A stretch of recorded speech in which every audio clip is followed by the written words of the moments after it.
Yeah, how about the last meeting? Actually, unfortunately, I was not here. I was not there. It went extremely well. Oh, really? We had Cool. Smrti as our super host. All right. That's so cool. We Yeah, had a few very talented hosts from AladdinDAO.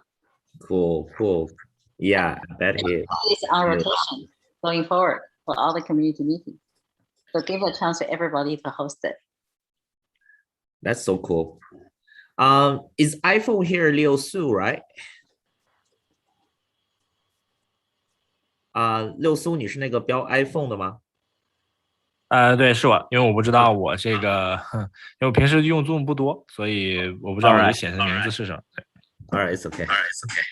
Yeah, I'll try my best to help to translate anyone who speaks in Chinese, but I'm not a professional translator. So I guess if anybody could help to maybe send a test message about what they're saying about like analyzing the projects, you can give test message on the group on the chat, right? Okay, we have. Anyone else who waiting? I think we have we're still waiting for Bowen and in Unforgiven. Yeah, Unforgiven. Yeah, I already talked to Forgiven. That's okay. We can wait for a couple of minutes and then kick off. Cool.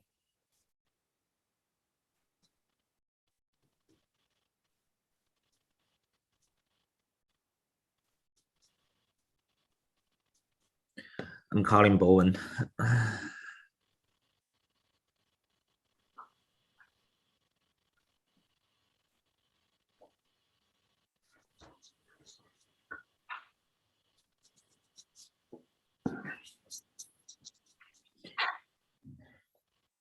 Any other people or candidates, board member candidates will join us in this meeting?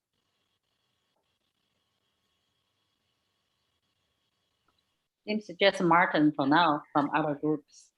All right. Yeah, I think we had about 8 to 10 last night from other groups. And we give people a little bit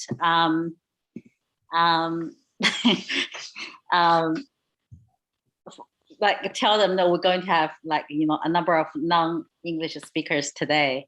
Yeah. So I guess probably some of the people didn't not dialing in this because they probably won't really understand it. What? But we talking, but we did talking English, right? We were talking English. Yeah. So you see this, there's a lot of discussion around this issue on the forum. People talk about we have a number of non-English speaker in the community, right? And they shouldn't be disadvantaged, right? Because of the presentation skills, right? And the election process should really based on merits of their understanding of DeFi and analytical capabilities. Exactly. Yeah. And there's a bunch of very talented people, very smart people actually who doesn't speak English but have deep understanding of DeFi. Yeah. Like discuss Fish himself. Yeah.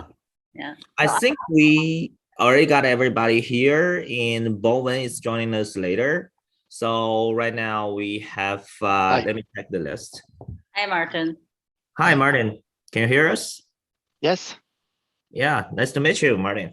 Yeah, you're welcome.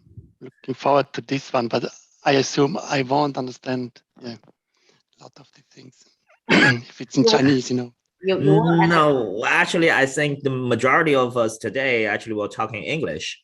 So so only 1 or 2 people were talking Chinese, but they will have a kind of a translation written in text, and they will post it here on the chat group. So shall we begin right now? Yeah. All right, cool. So welcome, guys and girls, and I think this is our first Team Long meeting here. And first of all, I want to introduce maybe why we are called Team Long. Because long actually in China, it sounds like the sound of long actually means dragon. And everybody knows that dragon is a very a very I would say distinguished figure in the Chinese ancient history and also the Chinese culture. So we want to use this name Long. And also in English, it means long, right? And it means actually up, and also long everything, long the Bitcoin, short the world, right? So that's why we use this team long here to actually, you know, present our attitude toward the whole market, because we're a bunch of holders. We are analyzers, and we want to analyze the market, and we are very positive on the future of the blockchain and the cryptocurrencies. So that's why we're using this name, Long. So we call ourselves Team Long. And unfortunately, it's supposed to be like 10 people in our group, Team Long group, but today we have like in progress. Two people actually unfortunately cannot join us. They have like some other things to do. They are discuss fish and also Chao Jijun. So together here we have 8 people. So we'll begin with Forgiven from the Conflux, and then we'll follow the list on the poster. So the next one will be Leosu, and we'll join in later. So for me, myself, actually, I can go maybe after the last one, which is Bowen, or I will become like ahead of Bowen. It's okay for me. I can jump in anytime. So today is like this. So everybody will present a DeFi project, or it's not only DeFi project. I heard somebody is already choosing like Gamefi or also an NFT project to analyze. And we'll control the presentation, under 10 minutes. And after our presentation and the pitch, everybody can, like in the group, can ask questions, no matter it's in English or in Chinese. I could help to translate. And for anything, any topic you're interested in this specific project. And hopefully we can have a very wonderful evening here. And I just will hope everybody to relax and enjoy the most talented people here, maybe in China, and enjoy their brain, and maybe to find some more interesting things to do together. Yeah, so let's begin with Forgiven. Okay, so Forgiven, can you share the screen if you have a pitch deck? If you don't have a pitch deck, you can go from here. Yeah. All right, cool. I can see the pitch deck.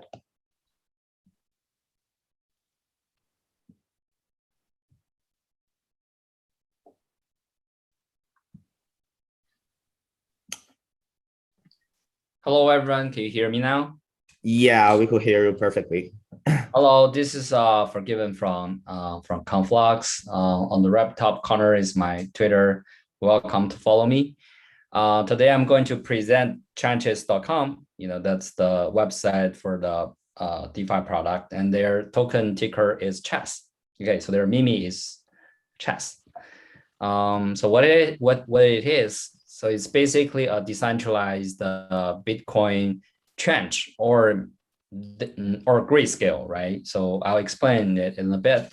So basically it's deployed on Binance Smart Chain, and if you deposit your big BTCB, the smart BSC version of BTC into the smart contract, it will return coin. Okay, then you can split the coin into one Bishop plus one Rook. So Bishop basically is the stable coin part, and the Rook is the leverage part. So Bishop is basically enjoy an interest rate from the Rook holders, and Rook holders will pay interest to Bishop. Basically, it's an interest rate based on the vendors plus a certain premium. And the Bishop and Rook, they are treated separately. Okay, so if the Bitcoin's value shrinked, the Bishop value will stay the same, while the Rook will shrink the same value, but shrink much more proportionally compared to the coin. So starting from the beginning, Rook is basically 2-to-1 leverage. And as Bitcoin decreases from the original price, the Rook's leverage will increase. And if the Bitcoin price increases, the Rook leverage will decrease. And if the leverage is more than 2 or less than 0.5, they will rebalance the Rook or Bishop into a 1-to-1 balances. Okay, so basically people can have a leverage Bitcoin products here, or they can have a interest-bearing bond. Basically, it's USDC based. So you can see here the Bishop, which is a USDC bond, is treated as a premium. So the lowest bid is 4%, right? And the leverage long Bitcoin par Rook is actually treated as a discounted. Okay, so the premium discount is basically from the farming yield. I'll explain a bit. And right now, 99% of the Tranchess users deposit their Bitcoins into Queen, but only 1% of them split into Bishop and Rook.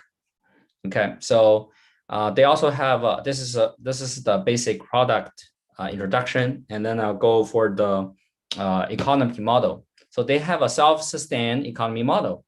So basically, when people stake Bitcoin for Queen and split Queen to Bishop and Rook, they will either trade or stake that in the smart contract. Once they stake Queen, Bishop, and Rook in the smart contract, they will farm chess. Okay, then you will lock your chess for a certain period of month of time to win VChess, which is a very similar logic to the VCRV logic. And then you can have the ability to govern some certain parameters of the protocol. Let's say the interest rate, which is bared by the Bishop. Okay, and then you can also harvest the protocol revenues. So the protocol revenues is basically from two parts. One part is the 1% custody fee from the Queen part. That means if you deposit 1 Bitcoin and gain Queen, you have to give the protocol 0.01 Bitcoin every year for custody fee. And if you split that into Bishop and Rook, you also have that split and merge fee, 0.1%. And if you redeem your Queen for Bitcoin, you also have to give 0.2% of redemption fee. So that constitutes of the protocol revenue. The protocol revenue will have two parts: 50% go to the team and 50% go to the VChess holders. And VChess is non-transferable, okay? Right now you have 75% boost, and the boost will be expired in a month.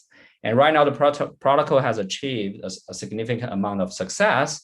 Right now it has locked over 27,700 Bitcoins. That means generally it will generate 500 Bitcoins of protocol revenue every year, right? And then you have basically, you have 52 weeks, right? You have, it's like you have a close to 300 Bitcoin, not like 500, 300, because that's 1% custody fee plus some like, in and out fee. So you have 300 Bitcoin annually. You have 52 weeks. So it means you have 6 Bitcoins for protocol revenue every week. And basically VChess holders in together will get 3. Right now it's probably 4.5 Bitcoins. So that's quite an amount of revenue. And then basically you will think, this is a kind of a magic model, right? You put in your Bitcoins, you gain chess, and then you use your chess to win back the Bitcoin that you give to the protocol, right? This is kind of financial engineering. Basically, there's nothing really generated out of from the protocol, because there's only 1% Bishop and Rook in the trading system, right? Only 99% still holds Queen. So how does this really work?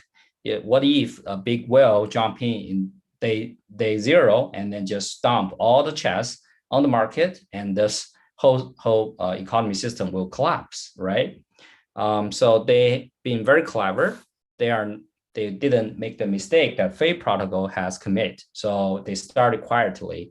They know, like, basically there's a lot of Bitcoins holders. They're looking for yield, but they don't want to go very high profile in the beginning, because let's say if some big whale, Sam or Justin Sun, jump in, the mining part will just collapse. So they will start from the guarded launch.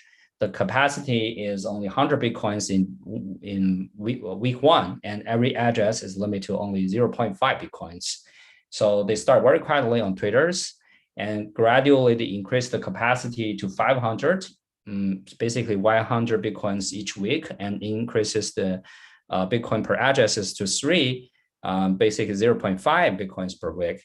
And gradually they release their investors profiles, including 3 Arrows, Binance Labs, which gradually lured more bigger Bitcoin holders into the protocol. So basically, the tokens are distributed much more evenly among the big whales and those small DeFi investors, but who dare to take risk in new protocols.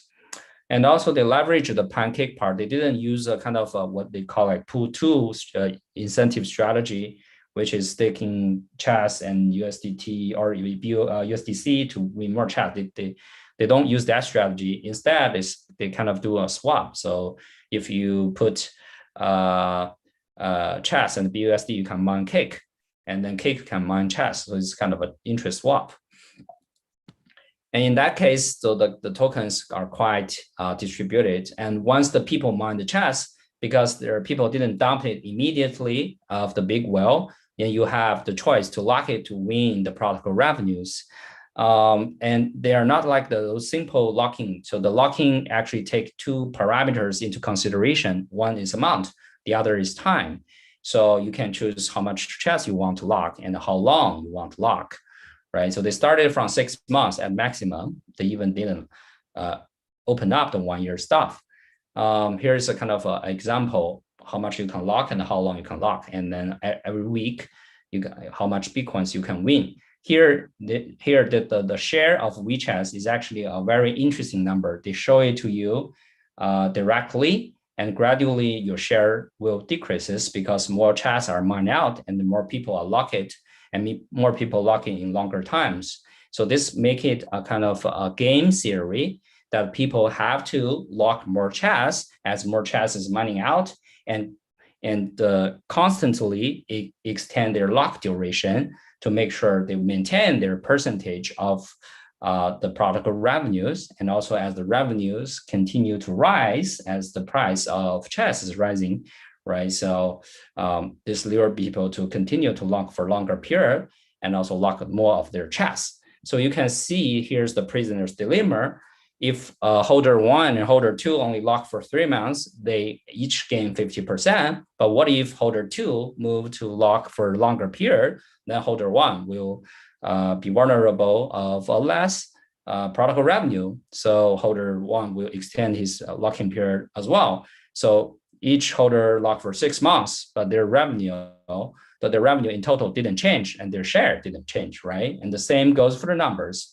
So that leads to a very high ratio of the locking in terms of the entire circulation of chats. Now you can see more than 52% of the chats is locked in the protocols, and the average lock duration is 3.9 months. That's given they only open up to 6 months lock. And if they want to continue to lock more longer chats, they can open up like 1 year or 4 years, make people kind of game with each other, and eventually ends up with this prisoner's dilemma. So this perpetual motion ends up with, okay, so Bitcoin lock in the protocol, which generates fee revenue that lure people to lock chats. And lock chats, less circulation means higher price. Higher price means higher farming yield for Bitcoins, and more Bitcoin holders jump in. That means more fee revenue, and means people have to lock more chats and longer duration to fight against each other for more share of the entire protocol revenue. And more token locked means higher token price and means higher TVL. So that's kind of a healthy and positive loop continued for almost 3 months, which leads to 27,700 Bitcoins locked in the protocol. That's the kind of largest Bitcoin smart contract locked on BSC, only less than the hot wallet of Binance Smart Chain. Okay, so that's kind of quite successful. So that's about it. So lastly, one brain teaser for everybody who's watching the video. What does it take to break this perpetual motion? Okay, so when does this collapse? Right, this is kind of the magic hats that you pull a rabbit out from the magic hat, and then you continue to pull another rabbit hat, right? But in the end of the day, the rabbit out of from the hats is limited, right? So when does it take, and what does it take to break this perpetual motion? That's the kind of a brain teaser for everyone. Thanks. And you're welcome to follow me on Twitter. My Twitter is forgivenever. Thanks. I'll give back to the host. Yeah, thanks so much for giving. I think it's a wonderful presentation. So anyone in the crowd who have a question want to ask Forgiven about this project?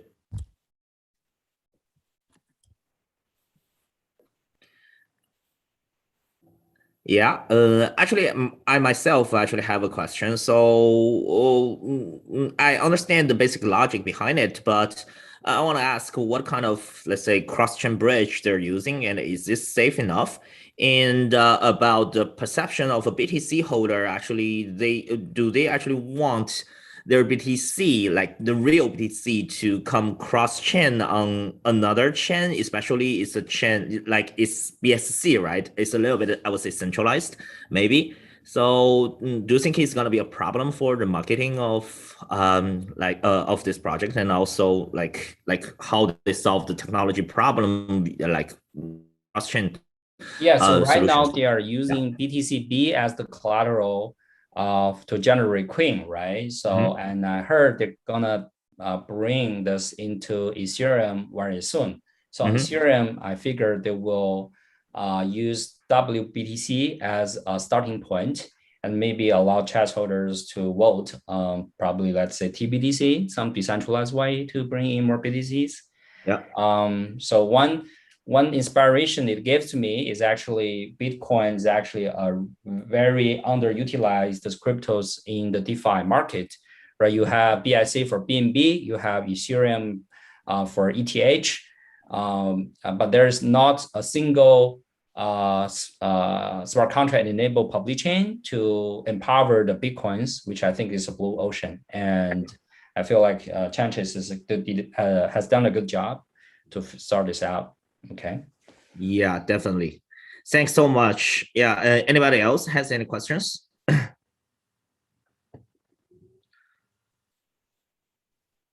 Actually, I want to know the answer. What does it take to break the No, I don't know the answer. I know. I hardly get the system. It's just that.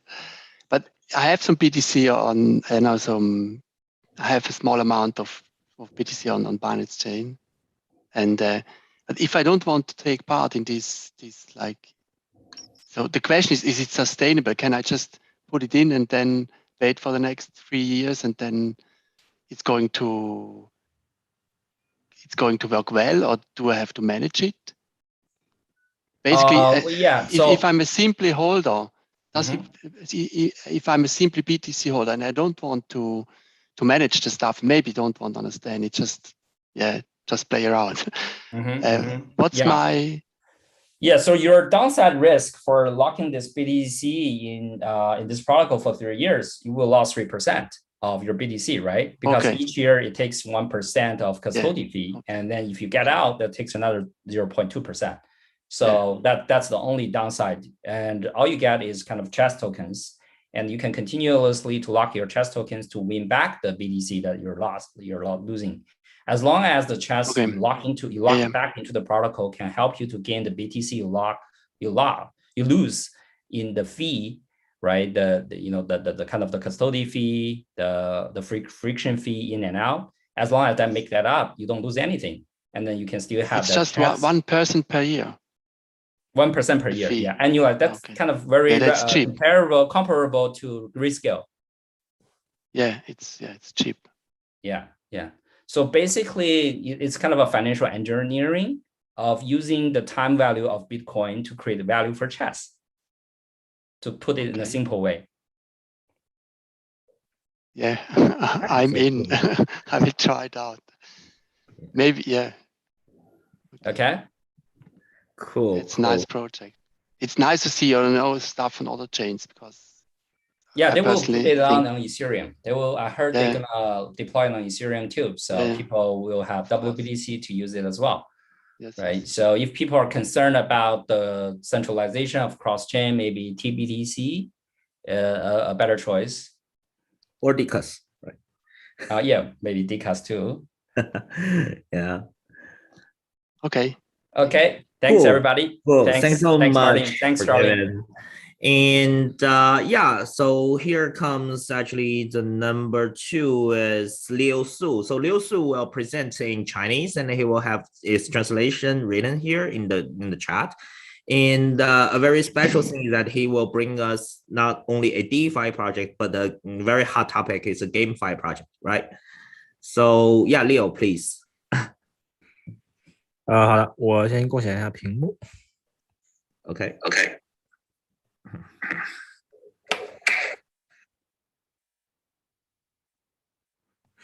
好的，然后那个我就先说中文了，然后我今天这个，因为现在看这个 GameFi 的东西比较多，所以就是主要是从2个角度讲一下，就是第一对 GameFi 行业的一个这个观点，然后第二就是讲一个具体的产品，对，然后背景情况就不细致的去讲啊，重点讲一些我们现在看到的，就是关于 GameFi 这个板块的这个一些难点的问题啊，就第一，其实我看到是说这个很多的传统的游戏公司啊，它这个对于资产上链这个动作。其实这个会带来资产所有权的一个变化啊，因为这个在传统的这个游戏工作者当中或者游戏这个研发者当中，它其实这个对于资产的这个变化，其实会有一定的这个。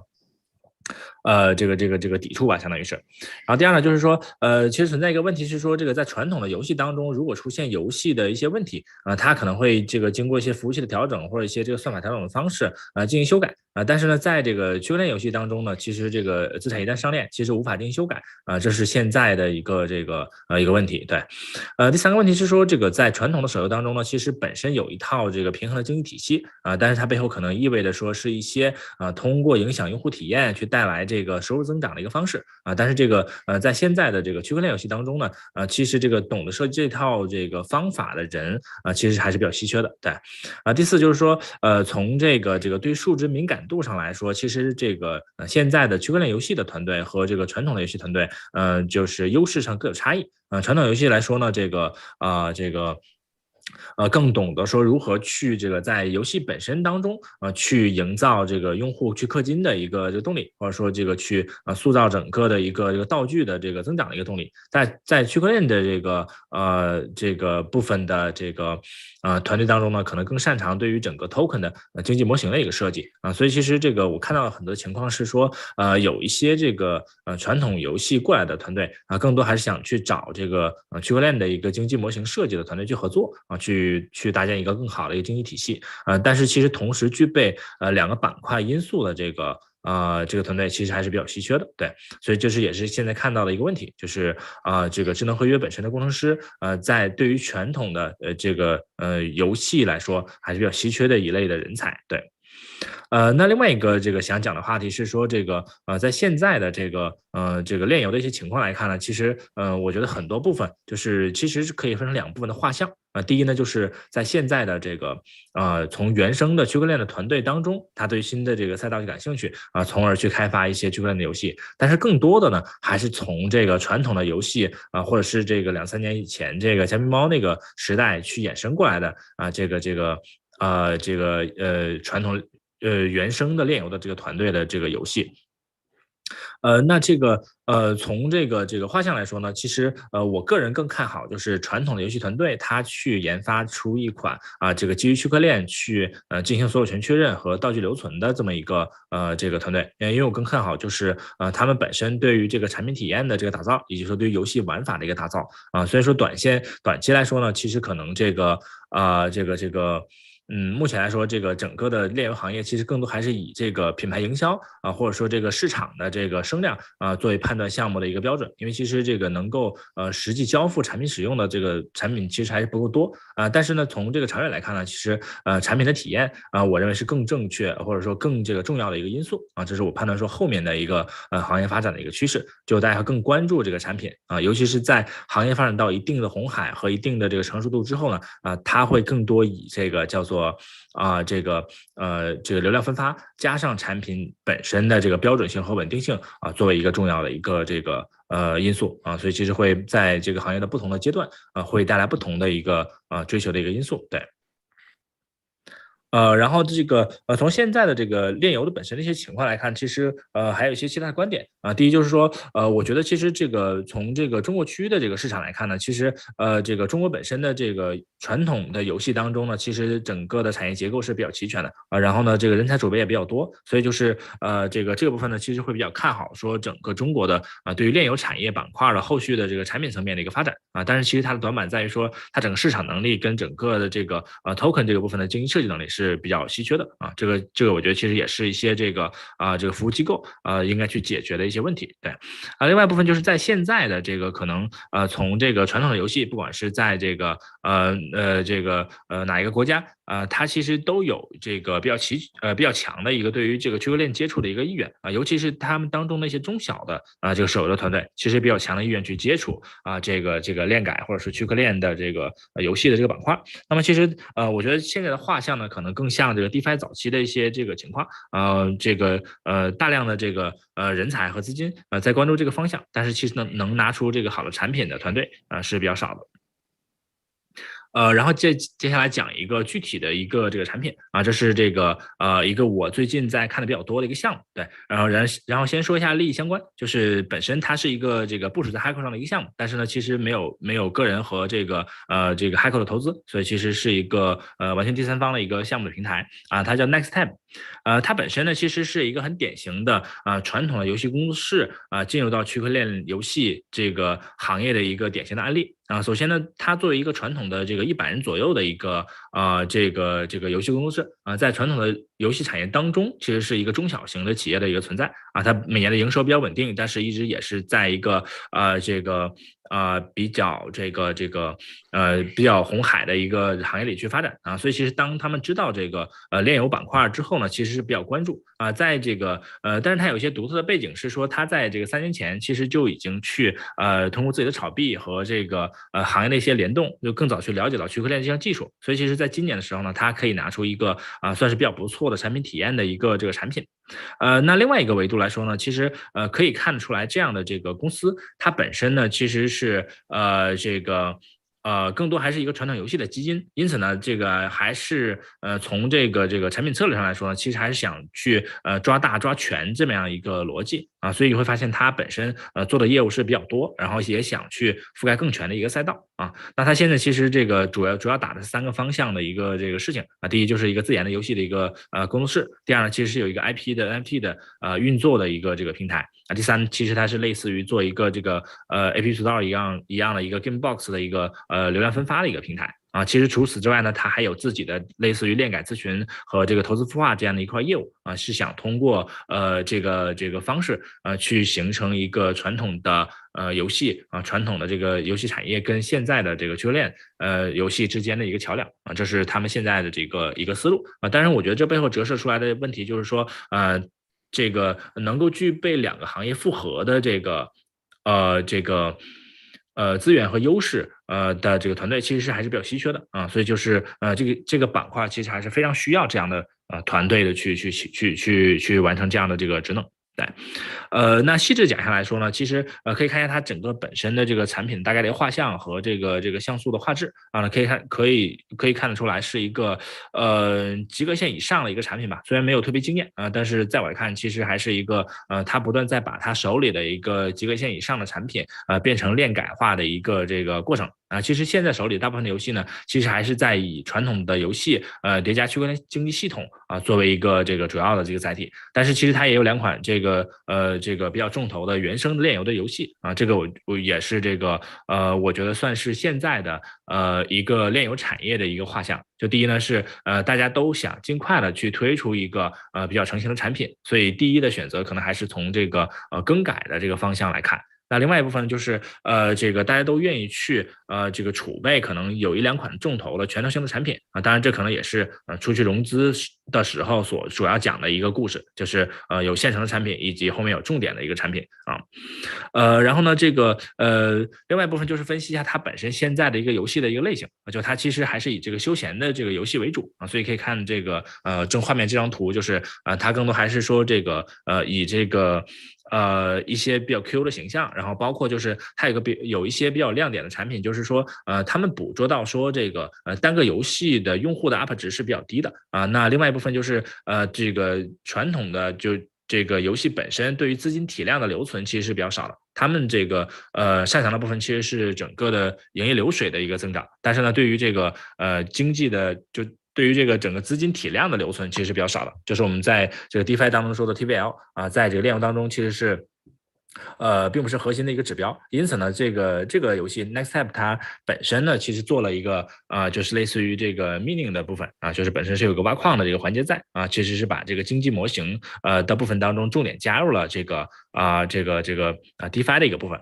所以其实在它整个团队的在整个这个经济模型的设计的部分当中来说呢，其实还是把70%的这个比例去做成了这个DeFi 挖矿的一个模型。那剩下的部分其实是以这个游戏当中的一些产出去作为一个这个分配。对，然后呢，其实这边有一些有一个这个可以注意的点，就是在现在的很多传统的链游的这个设计当中，其实有一些这个因为这个链游当中有的这个用户的交互呢，其实会分成 PVP 和 PVE 这2个部分就是用户跟用户跟这个可能跟这个机器人之间的一个这个交互，所以其实会存在一些团队，他会把他这个一部分团队本身实际所获得的这个token 通过这个 PVE 的方式，就通过机器人的方式去把这个资金打出来所以这个其实也是算作一个潜在的一个隐患或者一个这个一个坑点吧，对，所以也是一个可以注意的一个事情，对。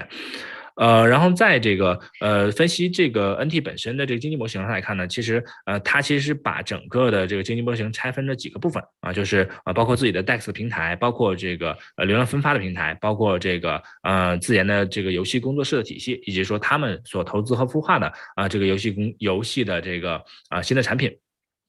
它的结合的方式是说，这个 NT 呢，同时作为这个产品的代币这个 DEX 的平台币这个投资孵化这个所谓的生态的这个代币，包括这个流量分发的这个平台的治理代币所以其实是把这个不同的这个场景去集成在同一个代币的这个身上这是我认为是在给一个这个代币去提供尽可能多的场景的这样一个尝试但是我从我的观点上来看呢，我觉得这个可能还是会冲淡这个代币本身的一个概念，而且其实它可能会因为不同的业务板块的一个这个发展速度去形成一个潜在的一个隐患，对。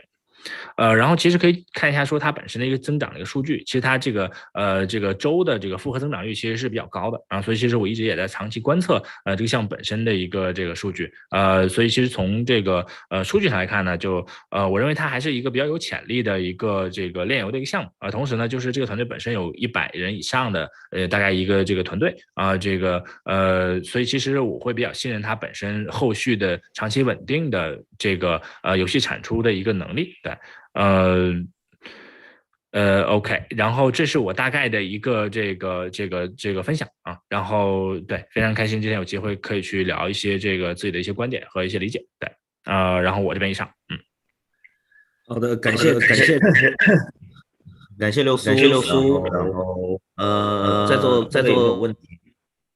Anybody in the group has any questions regarding the Gamefi project? And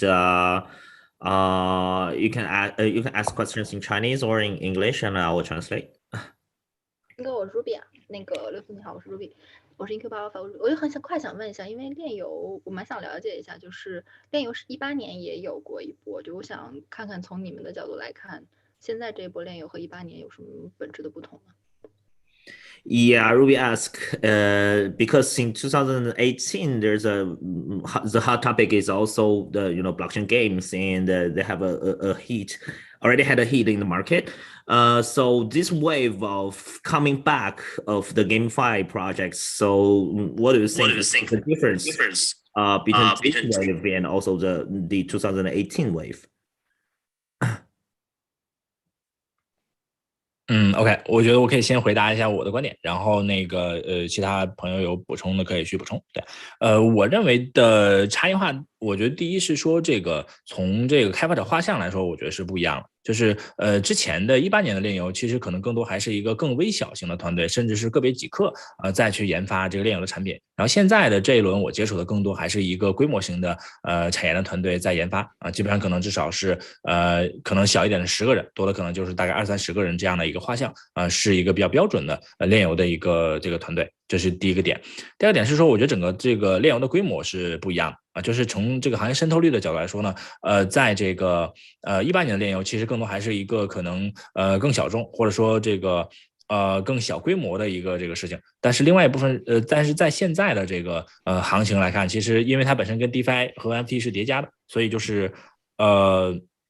就是说这一轮整个经济规模，我觉得是比较大的这个维度来说。第三就是说从龙头项目上来说，和这个行业基础设施上来说，其实也是不一样的。从龙头项目上来说呢，这一轮本身的这个Gamefi 的龙头，你会发现它整个市值其实是可以排到这个整个 token 的前50的这是一个我觉得那个时候完全没有的一个市场规模。然后剩下一部分是说它其实叠加了这个Gamefi 本身的这个就是叠加了 DeFi 本身的一些这个盈利的溢出或者说这个因为 NFT 我觉得也承接了一部分这个 DeFi 的用户的盈利的一个溢出我觉得其实这个潜在的资金量是比那个时候更大的就比如现在的这个用户因为经历过这个牛市的一个培养吧，所以手里的钱其实更多那对于 Gamefi 的这个不管是融资还是说这个用户来说还是说这个从它本身的业务流水收入来说，我觉得都是更大的一个体量所以我觉得从这个对第4个点是说从这个行业基础设施来说，我觉得比之前是更齐全的，因为我现在看到有这个可能这个所谓头部的工会、头部的这个产研团队包括这个类似于 AP Store 和这个行业分发这样的机构，也有这个可能更多的腰部的这个机构在做所以就是我觉得从产业齐全度上来说，都是比那个时候更齐全的。包括其实那个时候的炼油可能更多在 EOS 为主现在其实还是有更多的这个公链再去做，尤其是一些高性能的公链，我觉得还是在这个炼油当中有比较多的一个这个优势吧对，这是我的观点。All right. I'll just try my best to catch a sense of the answers. So I think it's coming in 4 different aspects. So number 1 is about the team, right? So in 2018, the team is relatively very small. Only 2 or 3 people actually in a GameFi or in a gaming team. But right now, this wave actually we see a couple of bigger projects with teams like average number of the team will be like 10 people. So number 2 is actually the scale, right? So in 2018, all of the games back in there actually were smaller games with smaller audience, smaller players base. But right now we have larger player base and we can see several projects actually in the top 50 list, their tokens. So number 3 is actually I would say the money effect, right? So right now we're in the middle of a let's say bullish market. So people actually earned a lot of money from DeFi and not some other things, some other like infrastructure, like tokens, like public chain tokens. They earn enough money, and so that's why they can put more money, more scale of money into the new GameFi projects, so we'll boost the whole economy together. So number 4 is actually from the let's say the infrastructure layer. So right in 2018, you can only see like people like developers gathered on EOS and some other like Ethereum blockchains, and there are like low performance blockchains. But right now we have a bunch of high performance blockchains with layer 1 solution, layer 2 solutions. So it will be easier for all the developers actually to develop like larger scale games, more sophisticated games. So definitely I would say that's the answer, actually 4 different answers from 4 aspects from Leo. Sorry, I cannot actually translate everything. I'll just try my best to catch the main point. All right. Anyone else has any questions? So that actually, I have a question. So, what is like in today's GameFi? So, what do you think is more, let's say, important? Is the gaming itself, like how fun it is, or is the, let us say, the token economics design that matters most？就是到底现在游戏到底是好玩更重要，还是说就是个 play to earn 它的那个 token economics 更重要？六速。我觉得在我的观点来说，就是我把这个部分分成3个指标。就第一，我觉得现在的就是声量大，就从此时此刻的行业来说，我觉得声量大更重要，就是品牌和势能高更重要。第2个阶段来说呢，我觉得在未来的一个阶段，比如说这个 Q， 它会进入到这个所谓产品更重要，就是产品体验更重要。当然，这个产品体验，我觉得从这个现在用户来说，就是 play to earn 更重要。就是其实大家没有在追求我玩一个游戏的体验和爽感，因为如果我去 PK 这个，那我就去玩传统的王者荣耀和皇室战争类似的产品。那我玩这个现在炼油更多还是新鲜以及 play to earn 的部分。对，然后第3个部分是我觉得在后面的这个行业的阶段，比如说2到3 Q 之后，我觉得这个行业会进入到产品体验和这个所谓真实的这个用户上。就真实的这个用户的追求这个用户体验的这个部分更重要，就真的变成一个 game 的部分，而不是 fi 的部分。那 game 的部分呢，我觉得它真的是追求我的资产在跨平台之间流转，以及我跟各种 metaverse 之间的这个合作，然后的流动，然后呢，以及我自己的道具的不断的修炼啊，我觉得这是会变成一个真正的叫做，我觉得是一个更健康的一个 GameFi 的一个这个阶段。对 ，all right, all right. So, Leo says that right now, actually, what matters is the voice or the heat in the market or the marketing. So more people, more community, exposure is the most important thing to the game right now. So the next stage will be the product itself. So like how do you design the tokenomics to make it profitable for players to join in the game for this play to earn model. But for another like 2 quarters or maybe half a year or a year later, the fun itself or the gaming sector itself will become the most important thing, and it actually requires the gamers or the game actually to interact with different metaverses, different other games, and also the in-game system design will be the most important thing for game to develop. And by then, the game fight will become game more than a fight. So yeah, I think that's his answer. All right, thanks so much, Leo. And that's a wonderful discussion around the GameFi topic. So next, discuss fish is not here. So yeah, Ruby, please. Okay, so I need to just give me a moment. Yeah, you can share the screen here if you have yeah. I'm trying to figure out how could I do that. Yeah, it's down here. The button says share screen. In the middle of the bottom of the screen here. Oh, I saw that.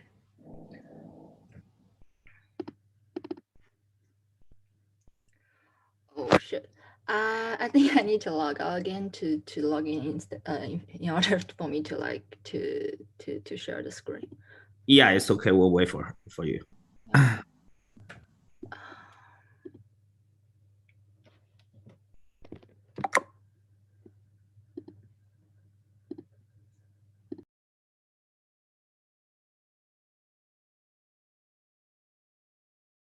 So after Ruby will be 潘志雄 and 郭宇郭老师. Yeah.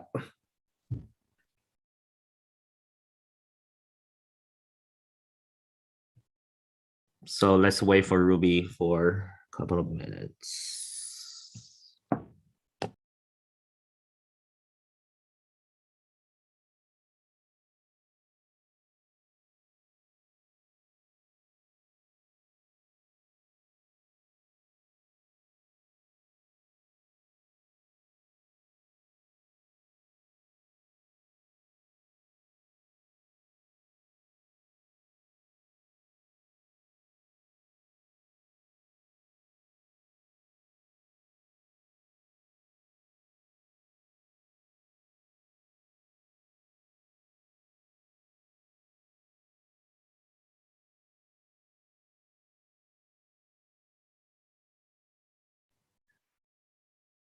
Yeah, we can see the screen here right now. Ruby, you there? Can you hear us? Oh, sorry. I thought I was on mute. Can you hear me right now? Yeah.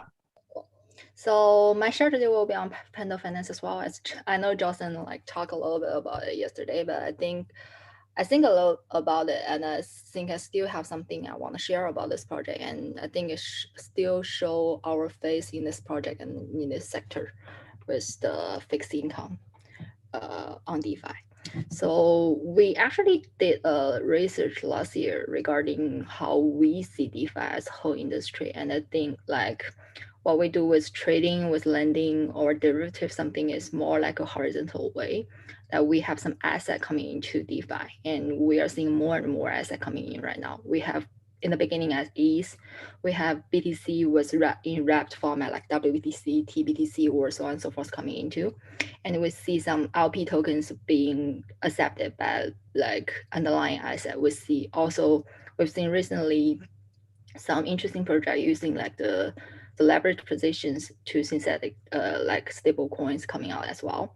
So we are seeing, and we also have seen like real world assets coming into as collateral into DeFi. So we are seeing more and more the asset being included into DeFi, and we are seeing more effective way to create credit and create leverage in DeFi. So this is one of the way that the whole DeFi market increase and how the balance sheet of the whole DeFi sector is growing. And we see that what Pendle is working on is the other very important sector, which we call this a vertical expansion. We are trying to trade some asset regarding the time. We want to make that on how we see that market in the maybe 3 or 6 months later. Normally we do that with the futures and derivatives, and we do like business trading as well. But I think with the design of Pendle or their competitors like Element and so on and so forth, we are able to like put those positions into token and trade those tokenized positions in the DeFi market. So that's why we think this will be a good target looking into. So what Pendle have been achieved is that they have a really good design I like about it. They separating the yield generating token into 2 parts, which is the ownership token OT and the yield token YT.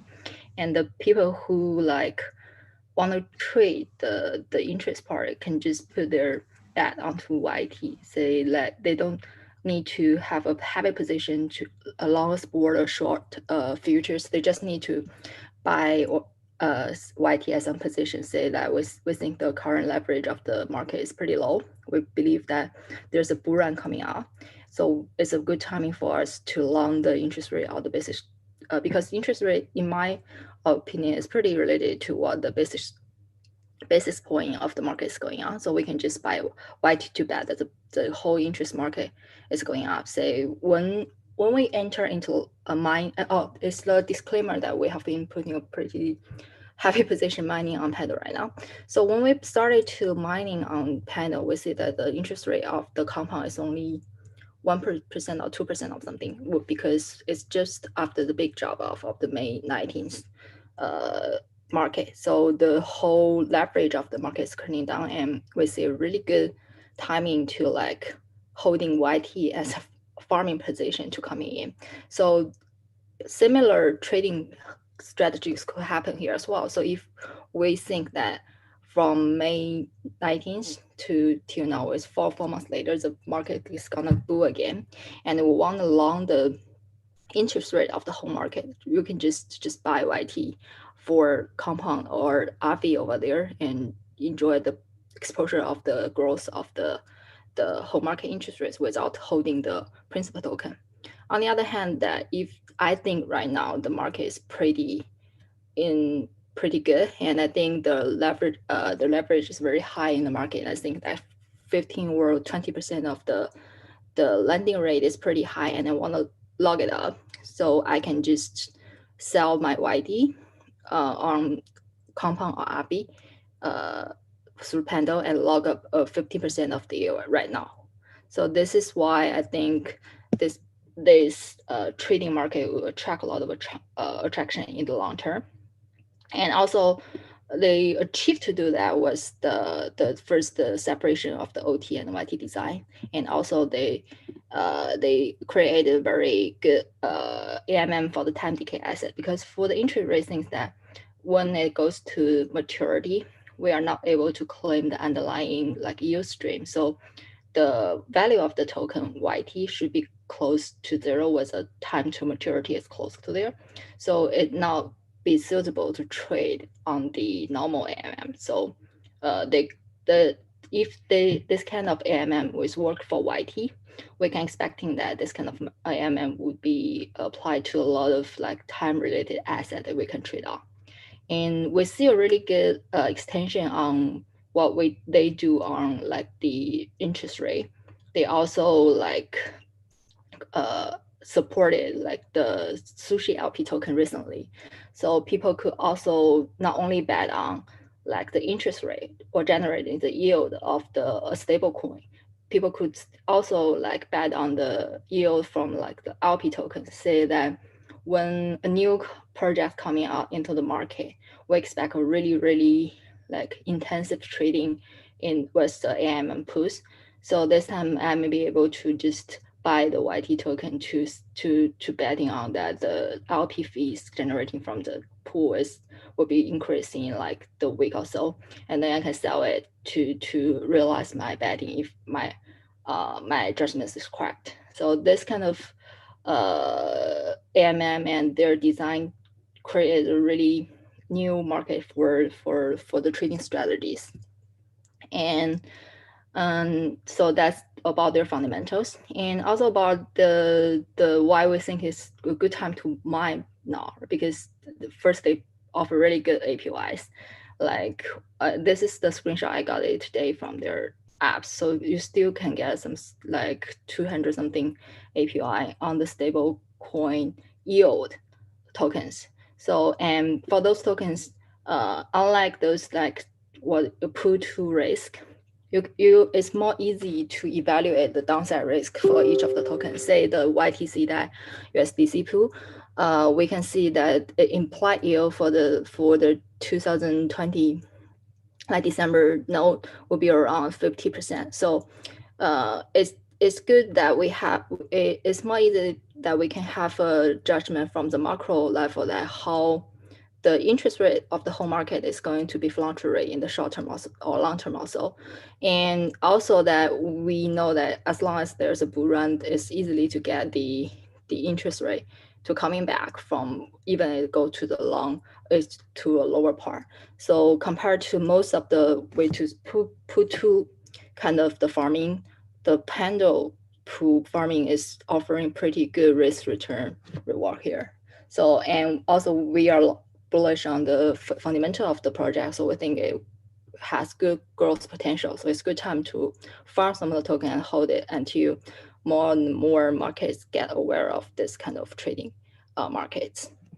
And some of the risk, like we would like to like remind people here is that first, the liquidity of the farming pool is pretty low right now. So we can see the size is around several $1 million right now. So it not be able to like get too much capital in a single pool. So we better distribute some of the positions along different pools. Secondly is the trading pool of Pendle is still small, meaning that the liquidity of Pendle token itself is not big enough right now. So still got some very high volatility risk, which is similar to some of the early stage projects. And although like Pendle is trying to like create very effective interest rate market, currently because the pool is really limited, we see the interest rate market, especially the YT market, is still heavily affected by the mining rewards or the mining capitals flows. Like if there's, it's pretty intuitive. So if there's one mining capital coming into the like YTC that pool in one day, it easily to push the like the whole interest rate or whole YTC that price pretty high. So this is also a risk that people need to think about before they come into mine for that. And last but not leastly, the gas fee for their smart contract is pretty high right now because they're associated with pretty much of the protocols. They need to interact with like compound via their own farming protocols and their own smart contract at the same time. So the farming gas cost for this project is pretty high right now, but the team is currently like first like separate different like smart contracts into individual one to reduce the cost. And also I know that they are considering about some layer 2 solutions to reduce the cost. Yeah, so that's all about it. Thanks so much, Ruby. I think it's just a beautiful presentation. And anybody here who have any comments or any questions? Actually, I have one. So you know that we also did invest into Swivel. It's another like fixed income protocols, and because you know it's a two-sided market. So actually, if you want to sell tokens or if you want to find your counterparty on the market to think that, okay, right now the interest is high, I want to sell it, and somebody will think, okay, I can cover that. I can, you know, I think it's still low. So I'm thinking about, all right, what is the like the point that here maybe about the, let's say the liquidity, or like say if there's no big whales actually coming into this sector, there will be like not enough money actually stays in the pool, you know what I mean? So actually, because it's like a two-sided already, so you have to find your counterparty. But what if like right now is like the stable coin yield right now on RV is around, let's say 5% or 4%, right? So what if there's nobody actually becomes your counterparty? Everybody thinks the same direction. Yeah.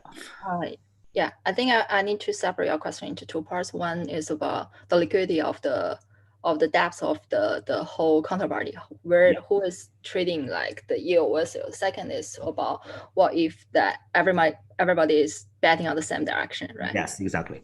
Yeah. For the first one, I think it actually is a problem that a lot of fixed income protocols like Pendle got when they first listed their products. So we didn't see much of the market awareness until Pendle launched their Sushi Swap LP tokens. So I personally think that the boom or the whole growth is not coming from the traditional interest rate we're thinking about it, like interest rate from stable coins like CDAI or AUSDC something, because their fluctuation and their volatility is kind of capped because the underlying is just too stable and is largely affected by the lending market right now. But I think the Sushi Swap LP token or that part is creating something new. So yeah, exactly. Yeah, it's pretty much like we don't have the market to trade in any other place, but there definitely this thing is definitely something we can bet on, and we can make some good amount of money from. So I think it will be some like capital coming into SLPs and people betting on those high volatility things first, and then people get used to this kind of trading strategies, and then coming back to more stable part to park a larger amount of capital. And also I think I'm actually expecting more attraction in a bear market situation, that when the equity part is not that booming, it's not that easy to get like 200 or 300 something a day from an equity token, they will coming back to trade and the leverage. The good thing about interest rate market here is that you can create a leverage with less capital here. So then at that part, I think more capital will come in on and you will get more counterparty. This is one. And second, regarding the trending part, I think that is how the market is running. So people could, there is some hedging strategies that we can do regarding the risk, because regarding the interest rate, because that if the implied rate is super high here in Pendle, people actually get the incentive to buy the YT tokens and buy the OT tokens, and then just merge them together and to redeem more of the principal from the original protocol with a lower yield. So there will be an arbitrage opportunities to flatten down the single direction path. That's hope this solve your problem. Yeah. Thanks so much. I think I somehow understand it, but I think I need to check with you after this meeting. Yeah, I want to exchange some ideas. Okay, anybody else? Any comments? All right, so if no, we'll come to the next person. That is, let me check. Pan Zhixiong, right? Hi, Razor. Yeah. All right, Let me, please. yeah. Let me share my screen. Okay, so Ruby, could you stop? Yeah. Could you stop sharing your screen, please? Yeah. Okay. Yeah. Oh, right now. Okay.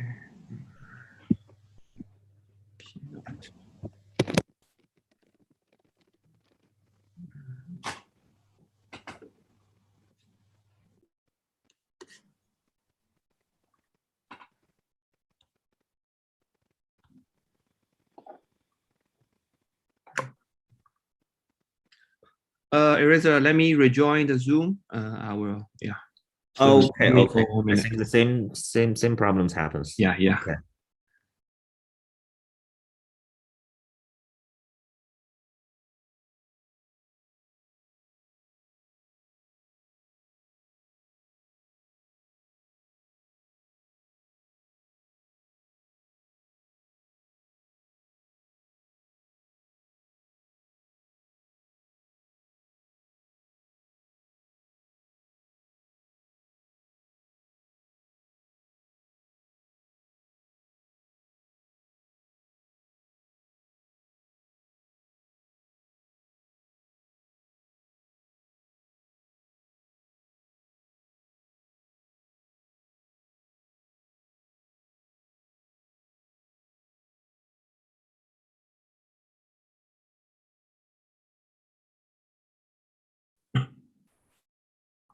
Yeah, I'm back.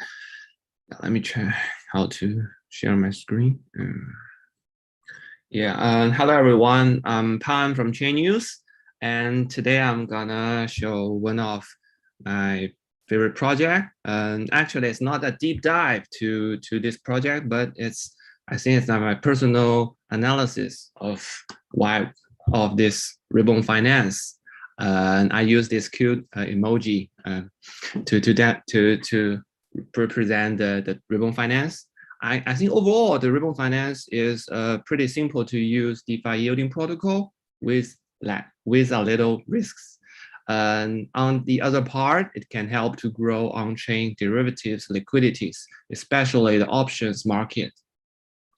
So in the product level, it's pretty easy.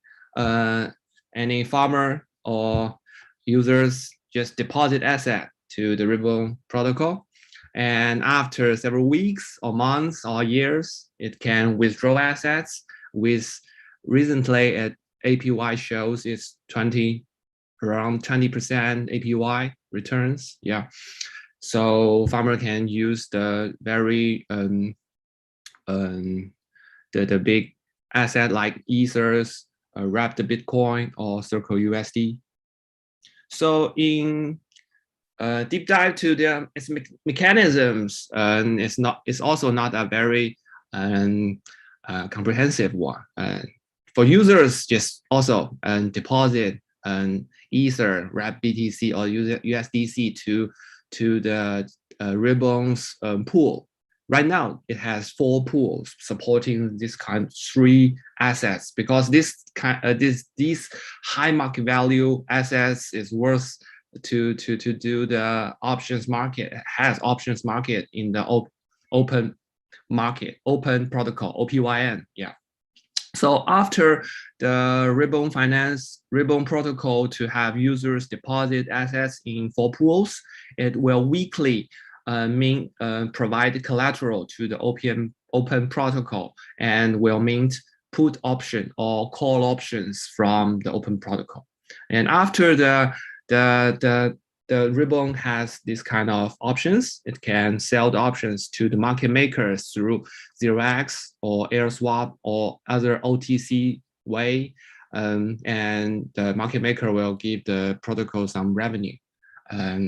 Yeah, so this process will do weekly. And the users, when users withdraw their assets, it will also have some returns from the selling options. So overall, we can see the Ribbon Finance can provide structured products and provide some yield opportunities to normal users, with some risks. I will tell later. At the same time, it can provide liquidity to the open market, open protocol, and Uniswap, especially for these 4 assets options market, options derivatives market. And after the options have some big liquidities, it can provide speculative and hedging functions to pro users or scientists. Yeah. So in competitor level, we see some have copied Ribbon's ideas, especially the StakeDAO. They have some very similar product as Ribbon Finance.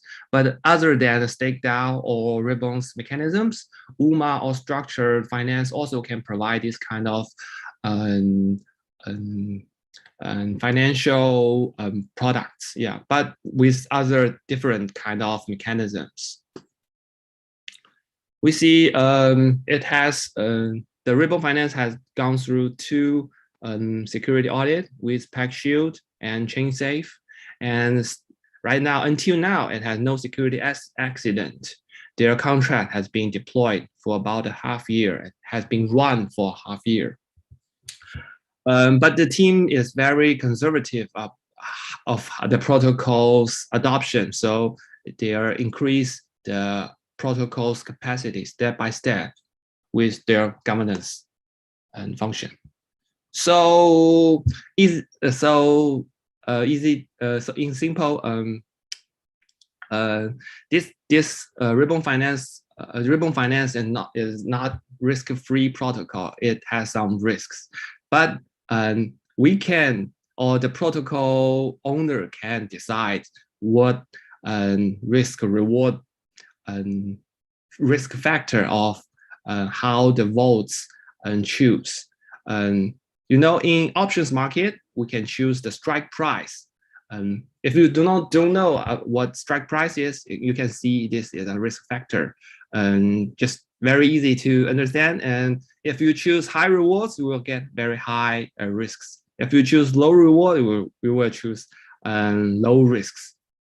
But who to decide the risk part? How to choose the strike price?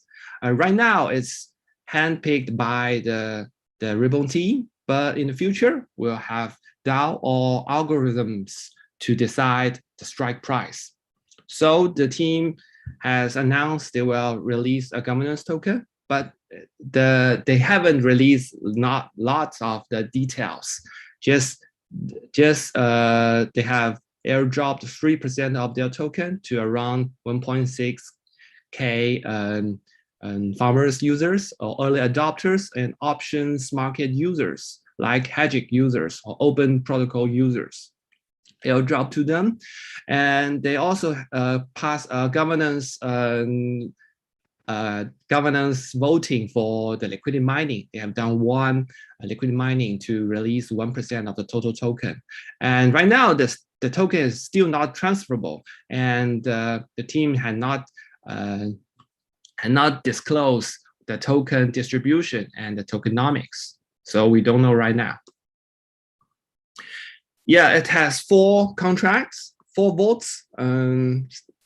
It's all called SETA vote, and 2 put selling strategy, and 2 covered call strategy, or minting the options and selling to the markets.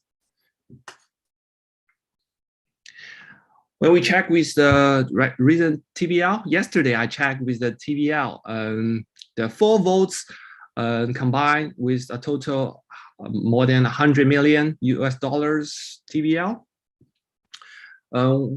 But they have the first 2 votes is their major vote.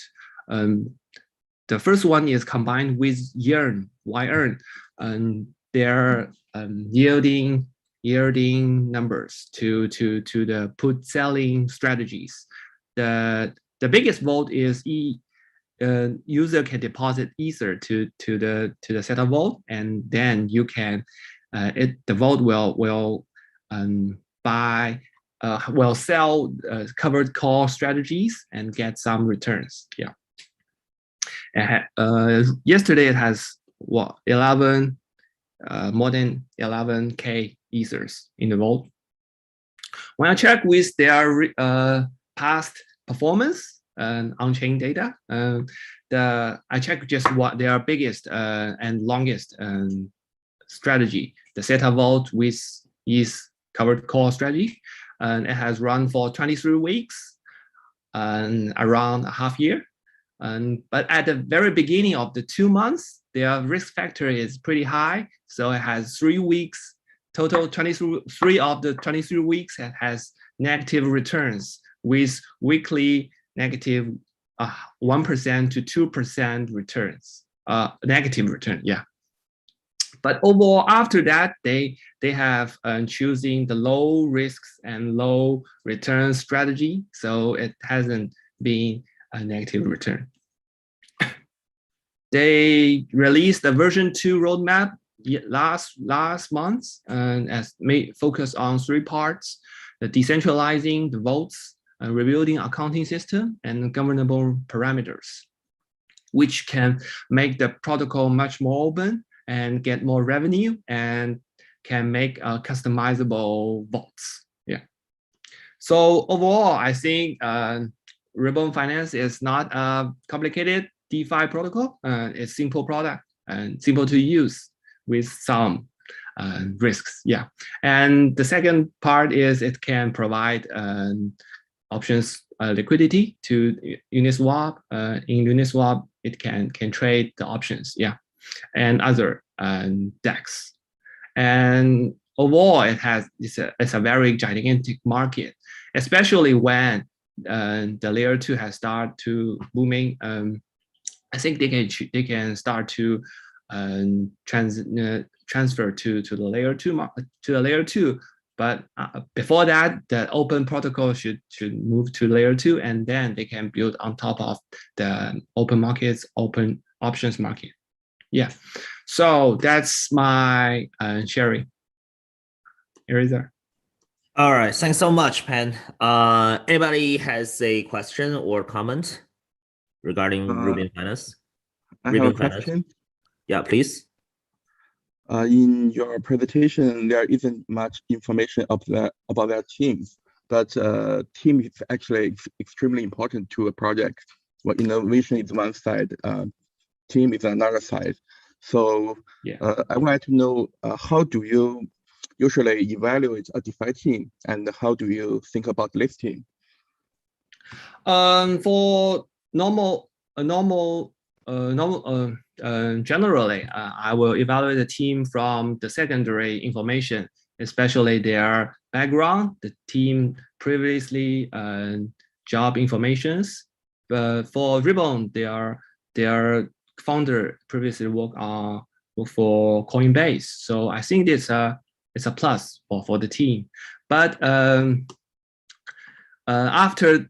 but if you want to know precise of what the team can do, I think we should directly talk to the team from the Discord, their community, or we can arrange a call with the team to understand their understanding of the DeFi and understanding of the crypto or the community.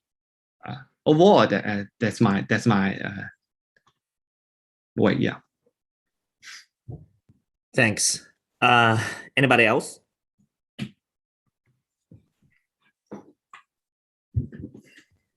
All right. Thank you so much, Pen Zhixiong. And welcome to the next is Guoyu, Guo Laoshi. So actually, Guoyu is a specialist and a professional in security aspects of the blockchain, but today he's bringing something very special. He's talking about a NFT project, right? So Please. Can you hear me? Yeah, I can hear you. We could hear you. Please. Okay. Yeah. Okay. Sorry.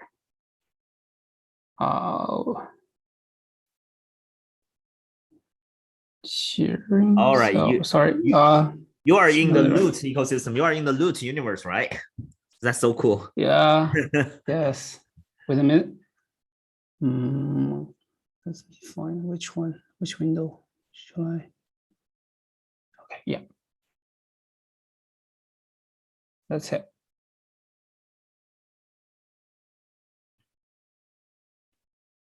Okay. Can you hear me? Can you see the slide? Yeah, we could see the slides. Okay. Okay. Thank you for having me. So today I will share an interesting project to all of you. A quick introduction to Provable, so-called Provable Rare Gems. That project is developed by Alpha Finance, which is well, the team is well known for Ethereum ecosystem. Okay, so the game of loot now is crazy recently. So it's called the latest proof of the compatibility of the NFT metaverse. So the tokens are very expensive here. So the ecosystem of loot kind of spread like a wildfire. Many teams are racing for build different tools or representation web pages or something else. All the people are trying to make open games on Ethereum, kind of unbelievable.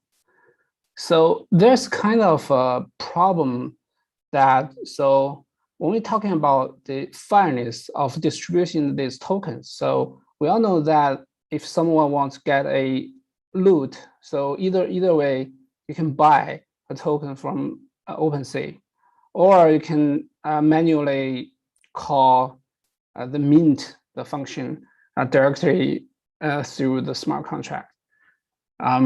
So you don't have to pay any extra fee. So you just pay the gas fee. So it's okay. So NFT tokens, we all know that they are ERC 7 2011 tokens. So every token are unique, right? But however, so the minting cost actually are the same. So each project, every project, when they was launched, so everybody rushes for the minting. So that will lead to a game racing often. So there's another problem that the rarity of every NFT token actually is predictable. So that means if you, you can going through the source code of contract, you can know, so, okay, this one is rare, so you will know the ID of that token, so you can write your script, front run anybody else, so to get the rare token, so we will sell it with a high price on OpenSea.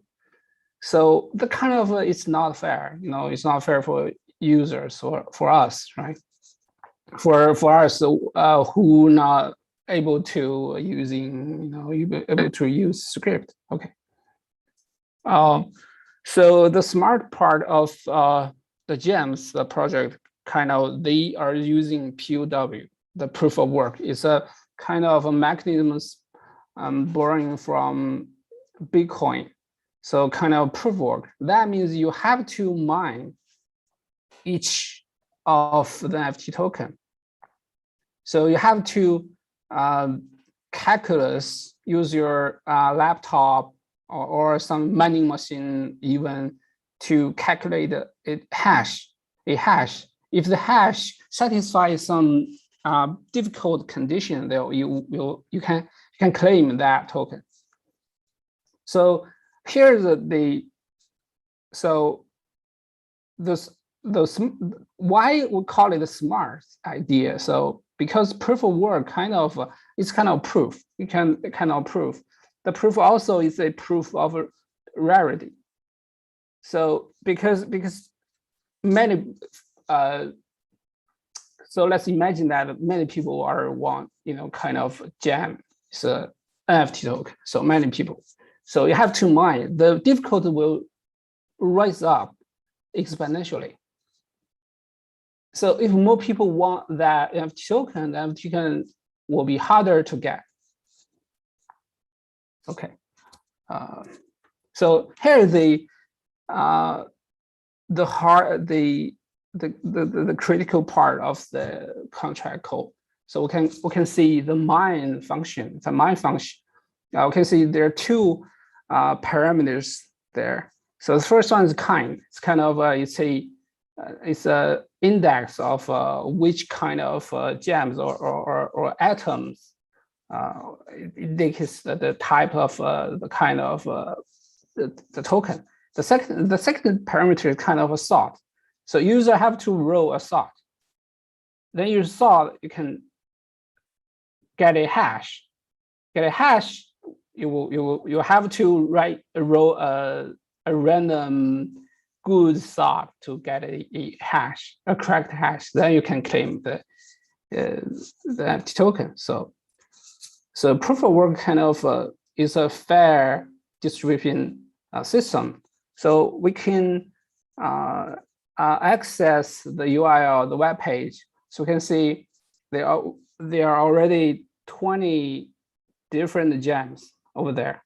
So we can see the 10 here. So these gems are designed for loot holders. So every loot holder can get 4 gems here randomly.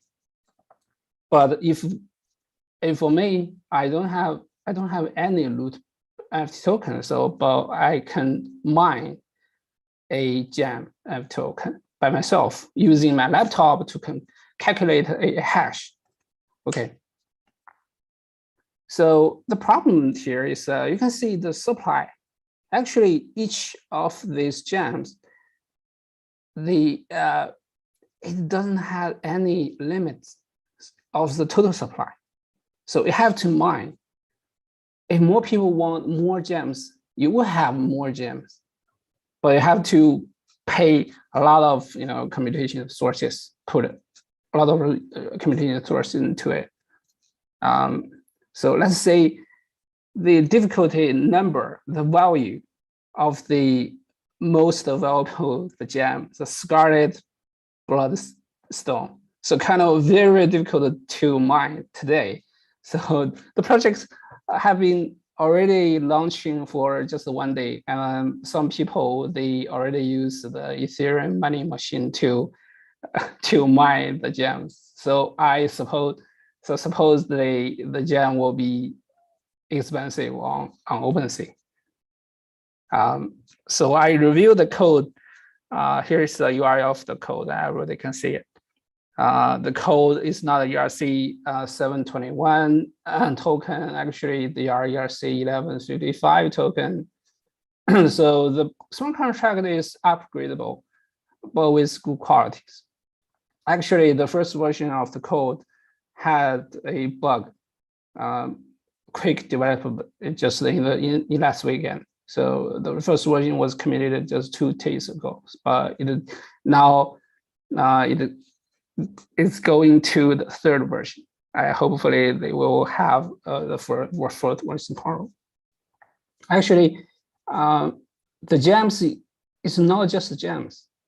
Actually, you can see we can treat it as an open platform for any metaverses. It means that anyone can create their own gems or accessories or armors or anything else in online games using their platform easily. So you can design the difficulty curve for your gem or your accessories. So today we see the developers, they announced something on their Twitter that the gems can be ERC20 writable. So that means you can trade these gems on the DeFi applications, something like Uniswap, Uniswap, something like that. So I think that loot the gems with the loot ecosystem, these projects are fascinating. So we'll see many more ways of compositions in the future. So that's kind of interesting and exciting. Okay. Okay, any question? Yeah, thanks so much. Thanks so much. Actually, I have a question because I'm a loot owner. And okay. You yeah, can claim 4 gems. yeah, I should claim my gems. I don't know this before because I think right now it's in a mess. The loot community actually in a mess. And we also actually right now just today established a proposal in the Adventure Gold community says that we should actually do an inflation for Adventure Gold for the new minted MLoot owners. And my question is that there's a lot of controversy actually on the subject of loot ecosystem, and you see a lot of copycats coming out. X-loot, XX-loot, XXX-loot, P-loot, M-loot, everything. So, and they are on the same page, on the same level of the loot ecosystem, but I haven't seen so many developers or projects actually works under or inside the whole metaverse of loot ecosystem. So what is the problem here? What is this thing that actually happens here? And do you think it's gonna be a long, lasting project, or it's just another heat in the market? Just everybody wants to buy a loot but do nothing else, just then rather than just holding it and waiting to claim some other rubbish NFTs in the loot ecosystem. Yeah. Okay. Okay, positively, I think the loot project kind of being inspiring. So let's say loot project kind of created something that without any interpretation. So it's just a small spare part in the whole machine or in the whole universe. It's like a very small smart contract in the beginning of Ethereum even, So we know the ERC20 is created in 2017, or sorry, 2016. So smart contract is small, very small, just a piece of code, lines of code, more than less than 20 lines of code. But gradually, there are more and more smart contracts coming out. And then, 2 years later, this smart contract are linked with each other. So I personally, I see the gems kind of a very small smart contract. Differently, smart contract on Ethereum and the gems just say in the unknown metaverse. So positively, I think it's a very good game. So we don't know which direction we will go, but I don't care. So I'm waiting for the moment that their loot projects or any projects in loot ecosystem, they will begin to link with each other, and people will fight with each other, arguing with each other, or collaborate with each other. Maybe, but I don't know. Maybe recently or in the near future or 2-3 years, they just proved a hype. Yeah, maybe, but I don't think it's a bad thing. I think, in the history of Ethereum evolution, we can see the up and down of the wave, right? So I think that, it's a kind of a very smart contract, less than 20 lines of code 3-4 years ago. But it's so lively and prosperously in the future. Yeah. So I think so. Yeah, gotcha. Another thing actually bothers me is that, so we all know loot is a kind of abstraction on a very abstract level of all the NFTs, or let's say the programmable NFTs, right? So somebody already compared loot to Ethereum in the NFT space. So what kind of, or what level of abstraction that we actually need? So for example, we see the project called N, right? It's just several, random numbers. And right now is already create a heat in the market. And I think it's a more, I would say, on another level, even higher level than loot, because loot are also, they just describe the kind of a background information. So it's like in the ancient times with magic, like people can use like several, like they have a storyline, right? But for N, they don't have a kind of a storyline. It's just, random numbers. And also I'm thinking up, down, if you're going still upward to a more higher level of abstraction than N, you will get only a blank page or only a blank, let's say blank smart contract, right? So in some artists are still already doing this. So let's Puck just released a project called Lost Poet, and all he sells is just blank pages with nothing else. So what's on earth? So what the hell is everybody's doing? So what kind of abstraction we need in the market? So if let's say I will create a project called, let's say SevenX or Eraser, it's only just a blank, blank smart contract. Anybody can use this blank smart contract, right? It's a full level of abstraction here. So how do you think of this? Yeah, that's actually bothers me because I cannot see the value inside of it. I have a very basic question. Sorry can I ask a question? Yeah, sure. Yeah, sure. Yeah, I'm quite far away from this whole NFT gaming stuff in a way, and for me, it remembers me a little bit on Wi-Fi craze. Yeah, and I think I have the feeling that something will come out of this, but I don't know how it will develop. Nobody knows. But the basic question is, I don't know.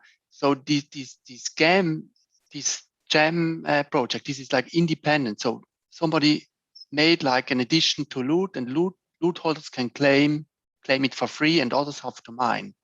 Yeah. Okay, exactly. So it's just like it has nothing to do. It's like an independent project which they think they would be nice to have in this universe of playground somehow.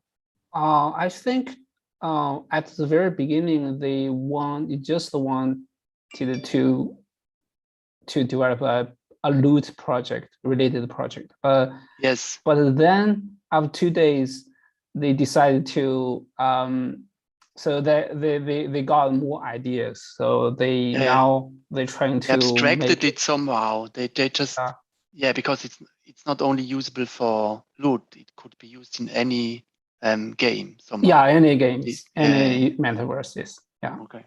But now, if you are a loot holder, you get some for free, or you don't have to mine them yourself. You just pay the gas fees to mine.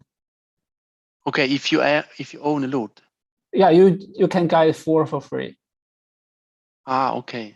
So it's like an airdrop for loot. Yeah. Yes. Yeah. Okay, I got it. Yeah, it's nice. I think it's a whole universe opening up, and I like this. I like the dynamic it has. In a way, it's just exploding. Something is exploding, and then everyone is rushing in and trying something out. And of course, I'm not close to the community, but it looks like that Eraser is. And of course, it's a mess, at the beginning, because everyone has like their own agenda and idea, and then, but I guess it will settle down at some point. Yeah. So I think personally, we shouldn't go too extreme, so that the absolute abstract kind of a blank picture or something like that. So I think the key feature of loot kind of implies something pointing to GameFi, kind of because yeah, you can see the words kind of just equipments of the games. So it's better people to think about the link, the NFT with the GameFi, but we don't know how they interpret that in the future. So, but for end project that mentioned by user, that kind of, I think it's too abstract. So too abstract. Yeah, but this is just an over. I guess it's just the bubble. The bubble is doing this.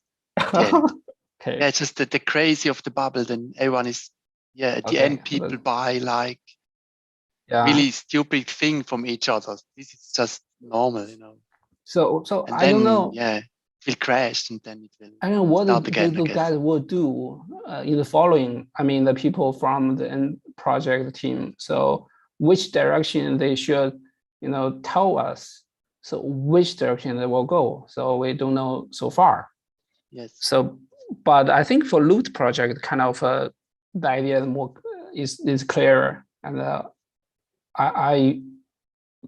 I will say, I think we will see something emerge, somewhere. Because what I did see with Wi-Fi was like that. Yeah, there are many copies of them, but one of them will be able to absorb all the people who are really long-term interested into this. And some of them, they stay, I guess. Yeah. Most of them, they now don't have any copycats and they just disappear again. Yeah. But the other people who have a long-term interest and who are like, who are willing to work on this and have the imagination to bring it forward. Some of them will stay, I guess. Yes. So that's why I love the crypto world. I love the free market, and everybody it's are mostly equal so, to compete. It's mostly that if it has like to start like this, then some of the people will just stay for this and maybe do this the next 10 years of their life. And something will come out of it, I guess. Yeah. I definitely hope the ecosystem grows because we are loot holders and we are like I'm not. we're adventure gold holders. And please, if anybody is listening to this, if you have adventure gold tokens in your pocket, please vote for our proposal on the adventure gold community. We are voting for. We had a proposal for inflation and a UBI to actually every MLoot purchaser and MLoot holders. Yeah. All right. So here comes. Thanks so much, Guo Yu, and here. Thank you, guys. Lu Yaoyuan, right? 老陆 you there? 哎，好，听到吗？ And we're 听得到。And Lu Yaoyuan will present in Chinese, and but he has his presentation like written in English, so everybody can see that and understand that. Please. 好的。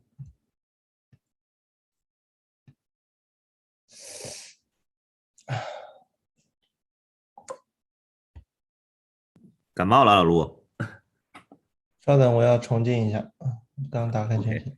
Okay. Yeah, let's wait for him for 1 minute.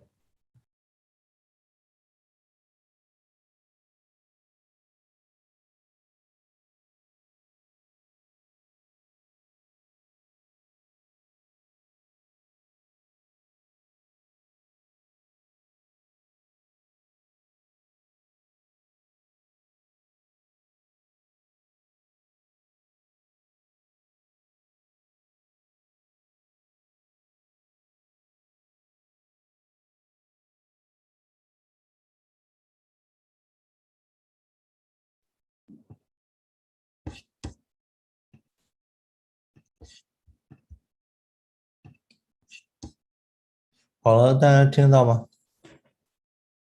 听得到，听得到，可以看到。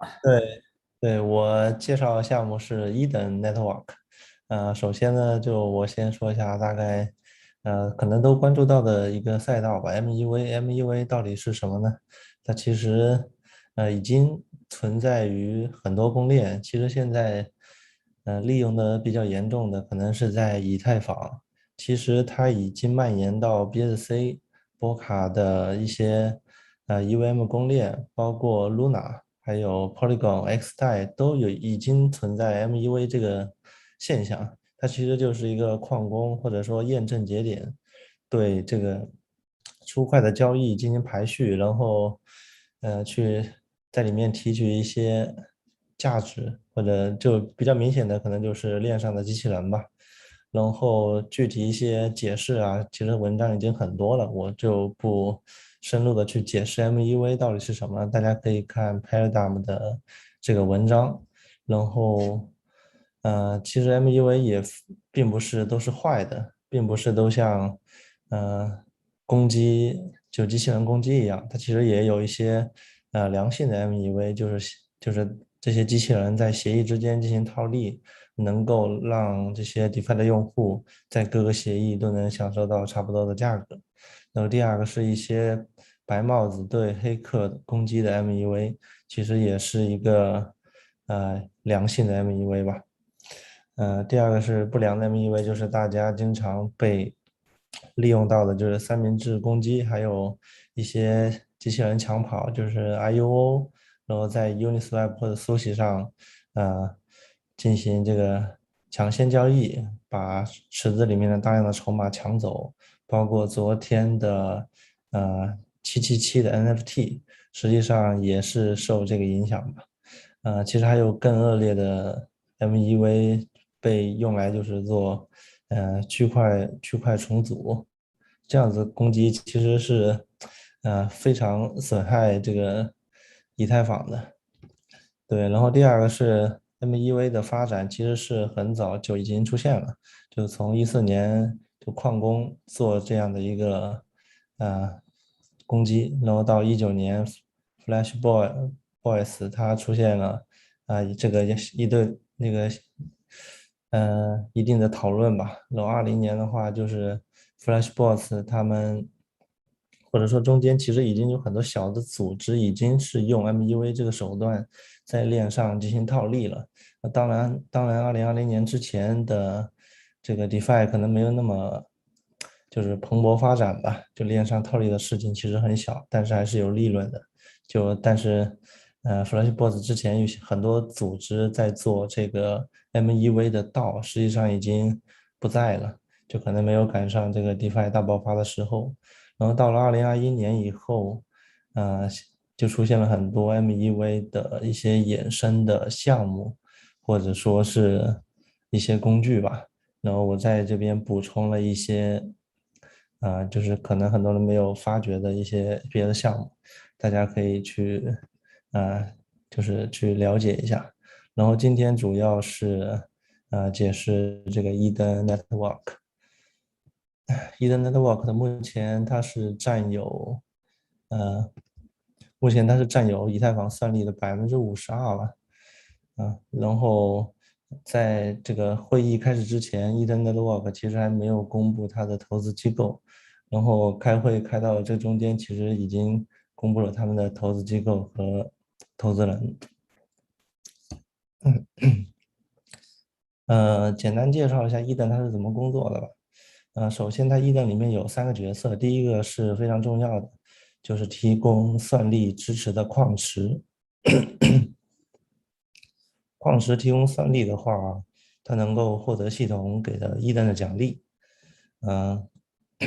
每出一个块，然后是接入Eden之后就会获得奖励。然后这个奖励实际上是有一定的减产和衰减的。然后这是矿工之所以把算力接入Eden这个系统的一个动力吧。然后第二个是拍卖插槽的这个深度的 MEV 使用者，就是比如说 MEV 的机器人呀，或者说 CryptoDAO 他们去做一些链上套利，他们会去选择拍这些插槽来获得长期的一个 MEV 的使用权。然后第三个是普通用户，普通用户进行交易的时候，经常遇到的就是被机器人给三明治攻击。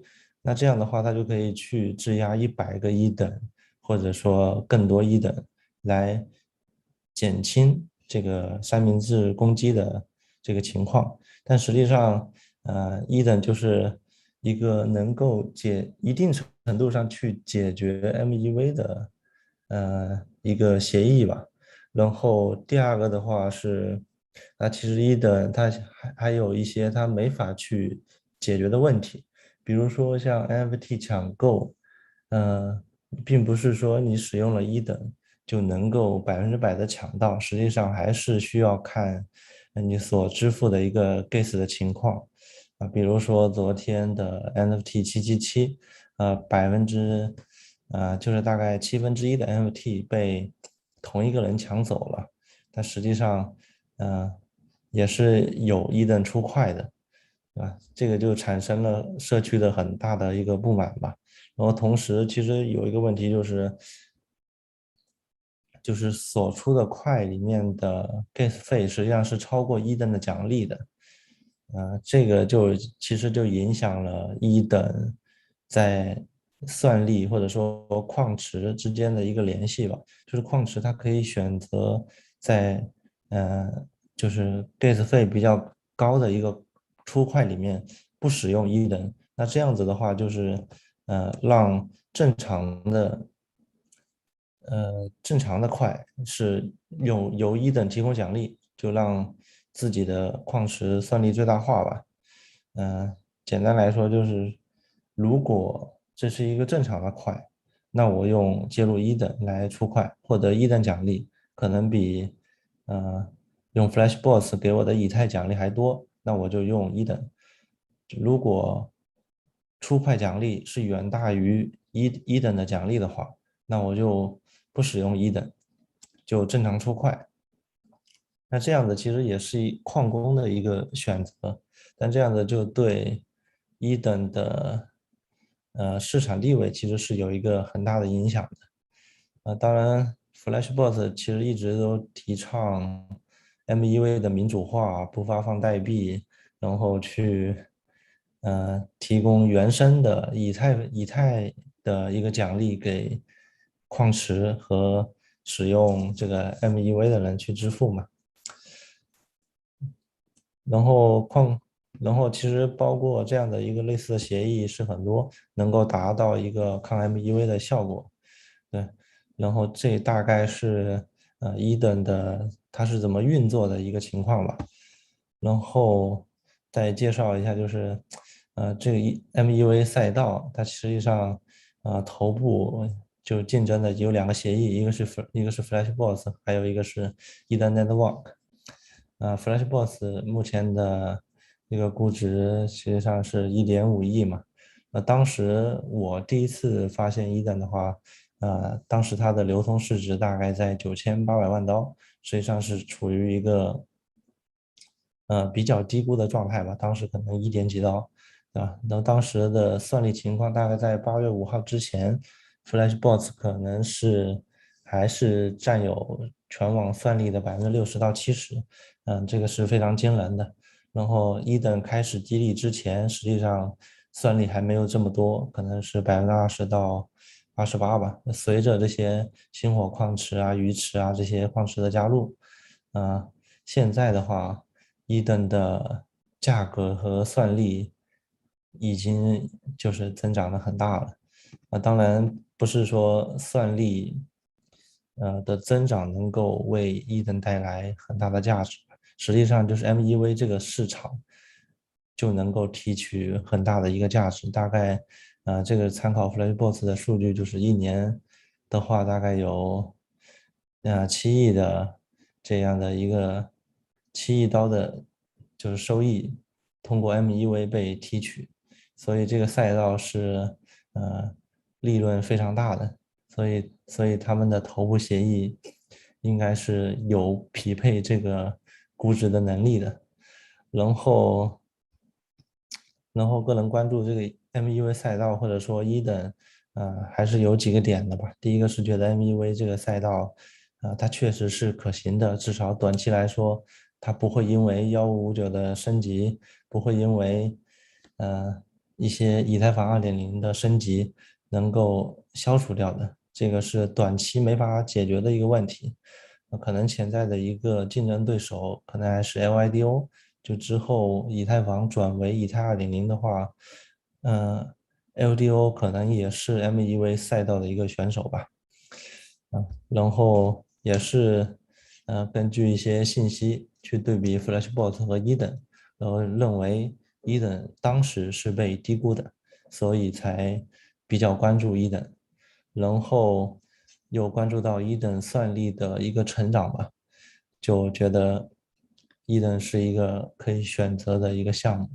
然后第4个是就是不管是以什么身份或者多少资金量去参与项目要考虑的，就是你当大家发现一个项目非常好的时候，其实怎么参与这些项目是一个比较难的问题吧，就是大部分散户或者说个人投资者他是没办法以一个私募的角色去参与这些好的项目，或者说早期项目。当然可能有一些公募的机会，比如说 YGG，公募的收益也是非常高的。然后对一等的话，可能就只有2级的这个机会。那就确定有2级机会的这个情况下呢，也是做了一些链上的分析。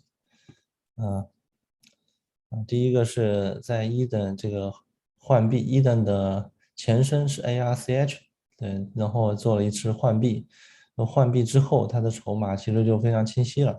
然后通过 Nansen 或者一些其他的链上分析工具，能够看到，就是8月5号的时候就看到 Alameda 已经进去了。当然在8月10几号的时候，3件的持仓地址里面也有了一等，还有 AC 也通过可能一些参与私募吧，然后也获得了60万个一等。然后再去跟踪这些地址的一些链上行为，他们的动作，发现他们都是去提供 LP， 然后是以一个$4.5或者$5.5的价格去提供 LP 的，那就是这个2级的一个价格或者说筹码情况就大概了解了，然后再去计算一下，一等的一个产出情况。还有就是矿工的一个抛压，然后跟踪了一些矿工的地址，大概早期的话，矿工一天能够产出100万刀的一等。当然，早期矿工的策略也是拿到代币就抛，可能在8月中旬之后，矿工的策略倾向于拿住代币，而不是直接抛向市场，所以这也导致了这个一等的价格在早期实际上是当然，这个刚换币就是出现了一个疯魔的情况，就涨到5刀，然后矿工持续的抛压和这个 LP 挖矿的高 APY， 大概第1天、第2天的 APY 大概在900%，就导致1天的收益是非常惊人的，导致短期的抛压是非常大，所以一度砸到2刀以下吧。然后这个是某投资机构的一个比较大的 LP 的收益情况吧，就它其实能够去看到他们已经通过这1个多月的挖矿，已经积累了大概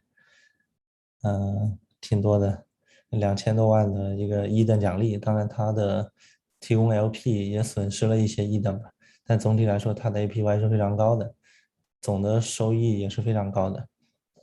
所以基于这些考虑的话，在一些比较关键的点位，就个人进行了一些那个二级市场的一些增持吧，当然也吃到了这个红利，然后最后一个的话就是，今天这个会议之前其实还没有公布，当然现在已经公布了的一个情况嘛，就是 Molicon 还有 Alameda 之类的一些机构对一等进行了一些投资，所以个人还是长期会关注1等的算力情况和对手 FlashBots 的一些对策吧，和 MEV 的一些发展。好的，谢谢，这是我今天分享的。谢谢，谢谢老陆。我觉得这是第一次看到从这么详细的从2级市场的分析，就是我觉得还是对我启发还是很大的，就是因为我是一个对2级市场不是太敏感的人。对，然后 anybody has any questions?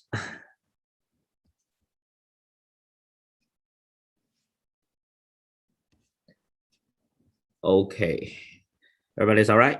All right, okay, so we have the last 2 presentations. It's me and Bowen. So Bowen, you want to go ahead or you want to stay at the last? Hey guys, can you hear me? Yeah, we can hear you. Okay, just give me one moment. I'm just gonna open my PowerPoint. All right.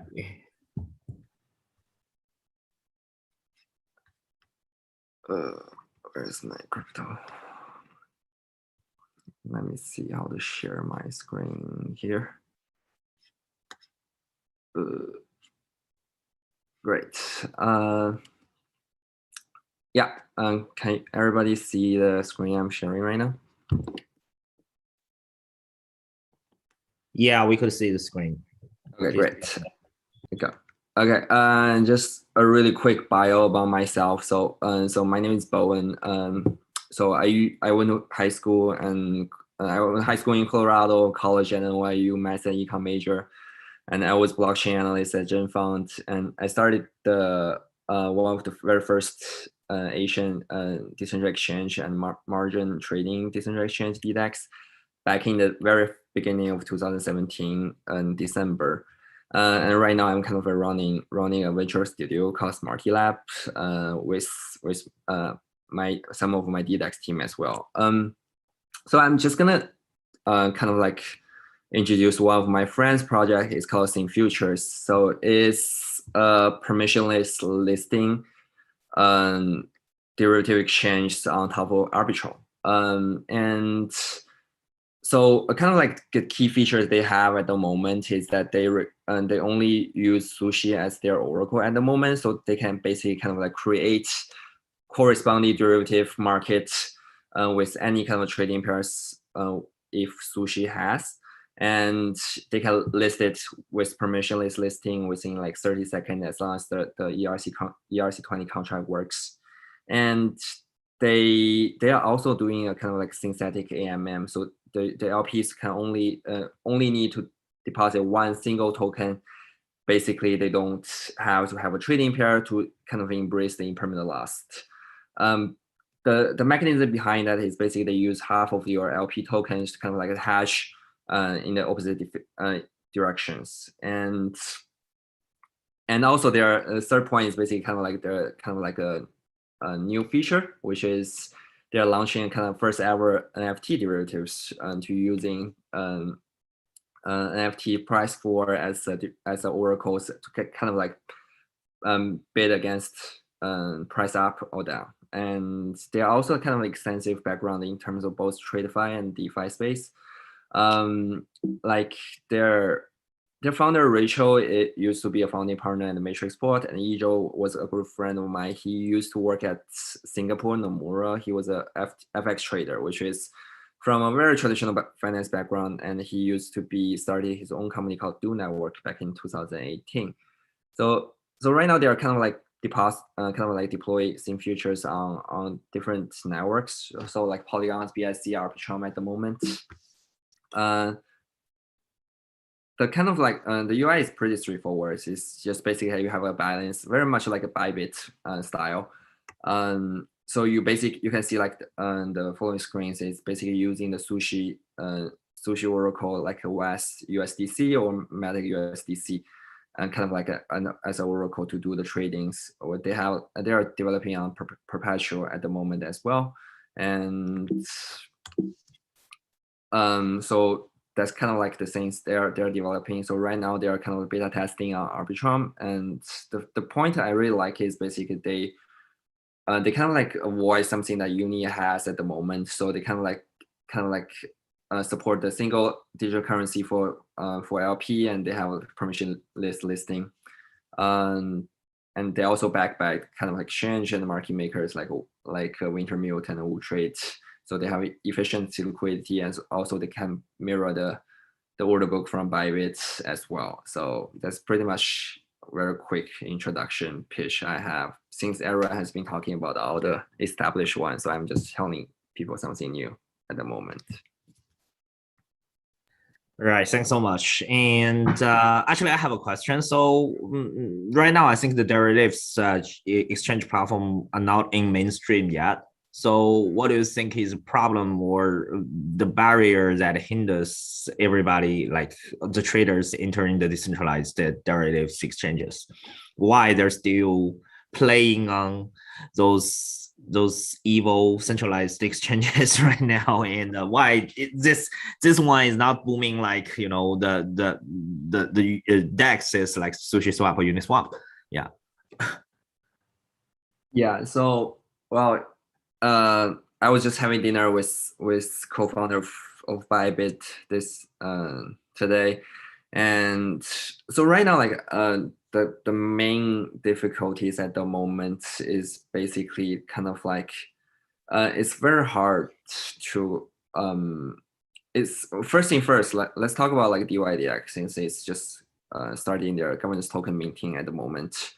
DYDX has a really thin liquidity on top of their order book because they mirror the Coinbase order book, but with a relatively small inventory, since only Wintermute are market making on that and their own market maker as well. So the bid ask buy one sell one, the size is relatively small. So like most of the takers cannot take that small size, since let's say Eraser has like 20 Bitcoins mined out every single day, and they have to kind of like hedge it your position on daily emissions, but you cannot hedge it with a maybe like 0.2 Bitcoins short on DYDX. So liquidity thin liquidity is one kind of like difficulty for this kind of like hedging circumstances happening on DEXs.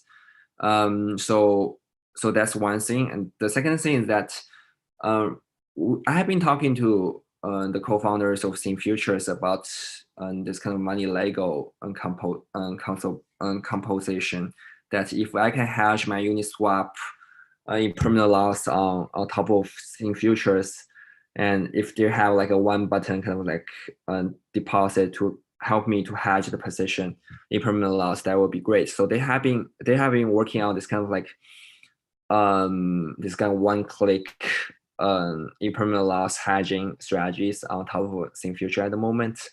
But since like Perpetual is on XDAI and DYDX was on Starkware, so it's fairly impossible to do that. But right now, like since everyone is moving to Arbitrum and they have like Zhixiong Arbitrum, they have Synfuture Arbitrum, so that's kind of like a one chain money Lego will be possible after the mass adoption for Arbitrum or any kind of layer 2 protocol at the moment. So I do anticipate that will be one potential upside for the user adoptions, since like there's already like a $10 billion TVL in Uni and Sushi LP pool. So I would say that that's gonna be a killer feature in my perspective. All right, thank you so much. Anybody else?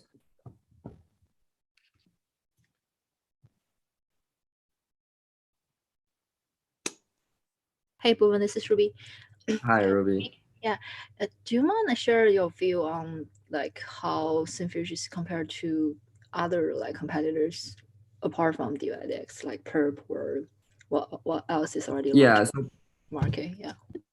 Well, Perp, DYDX, and MCDEX as well. I think the founders of MCDEX is also in our AladdinDAO candidate.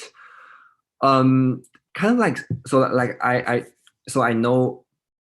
basically know 4 of the founders personally, So I'm just gonna talk kind of like talking things depends on their experience and their working experience. So DYDX, Antonio from DYDX is the Coinbase margin product developers. So he develops things very much Coinbase, very smooth interface, very easy kind of like step onboarding experience, and they mirror exactly same Coinbase Pro liquidity.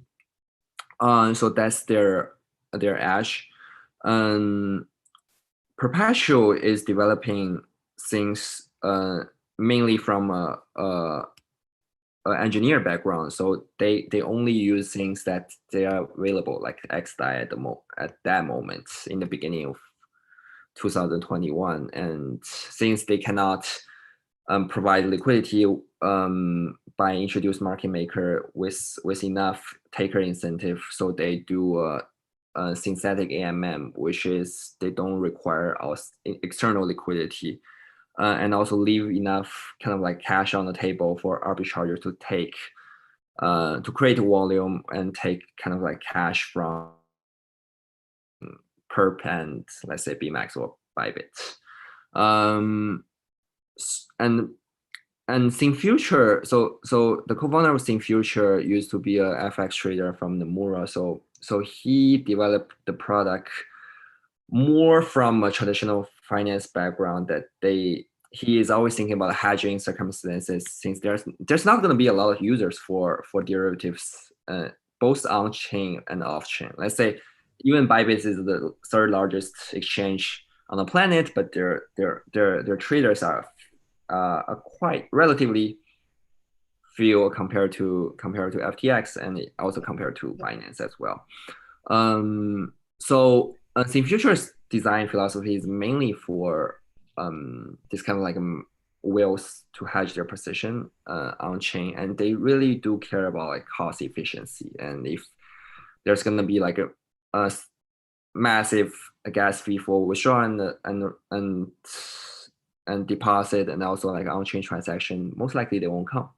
And also the API kind of like structure that they have developed is more based on traditional finance architecture. So that's kind of like my take for these different derivative protocol at the moment.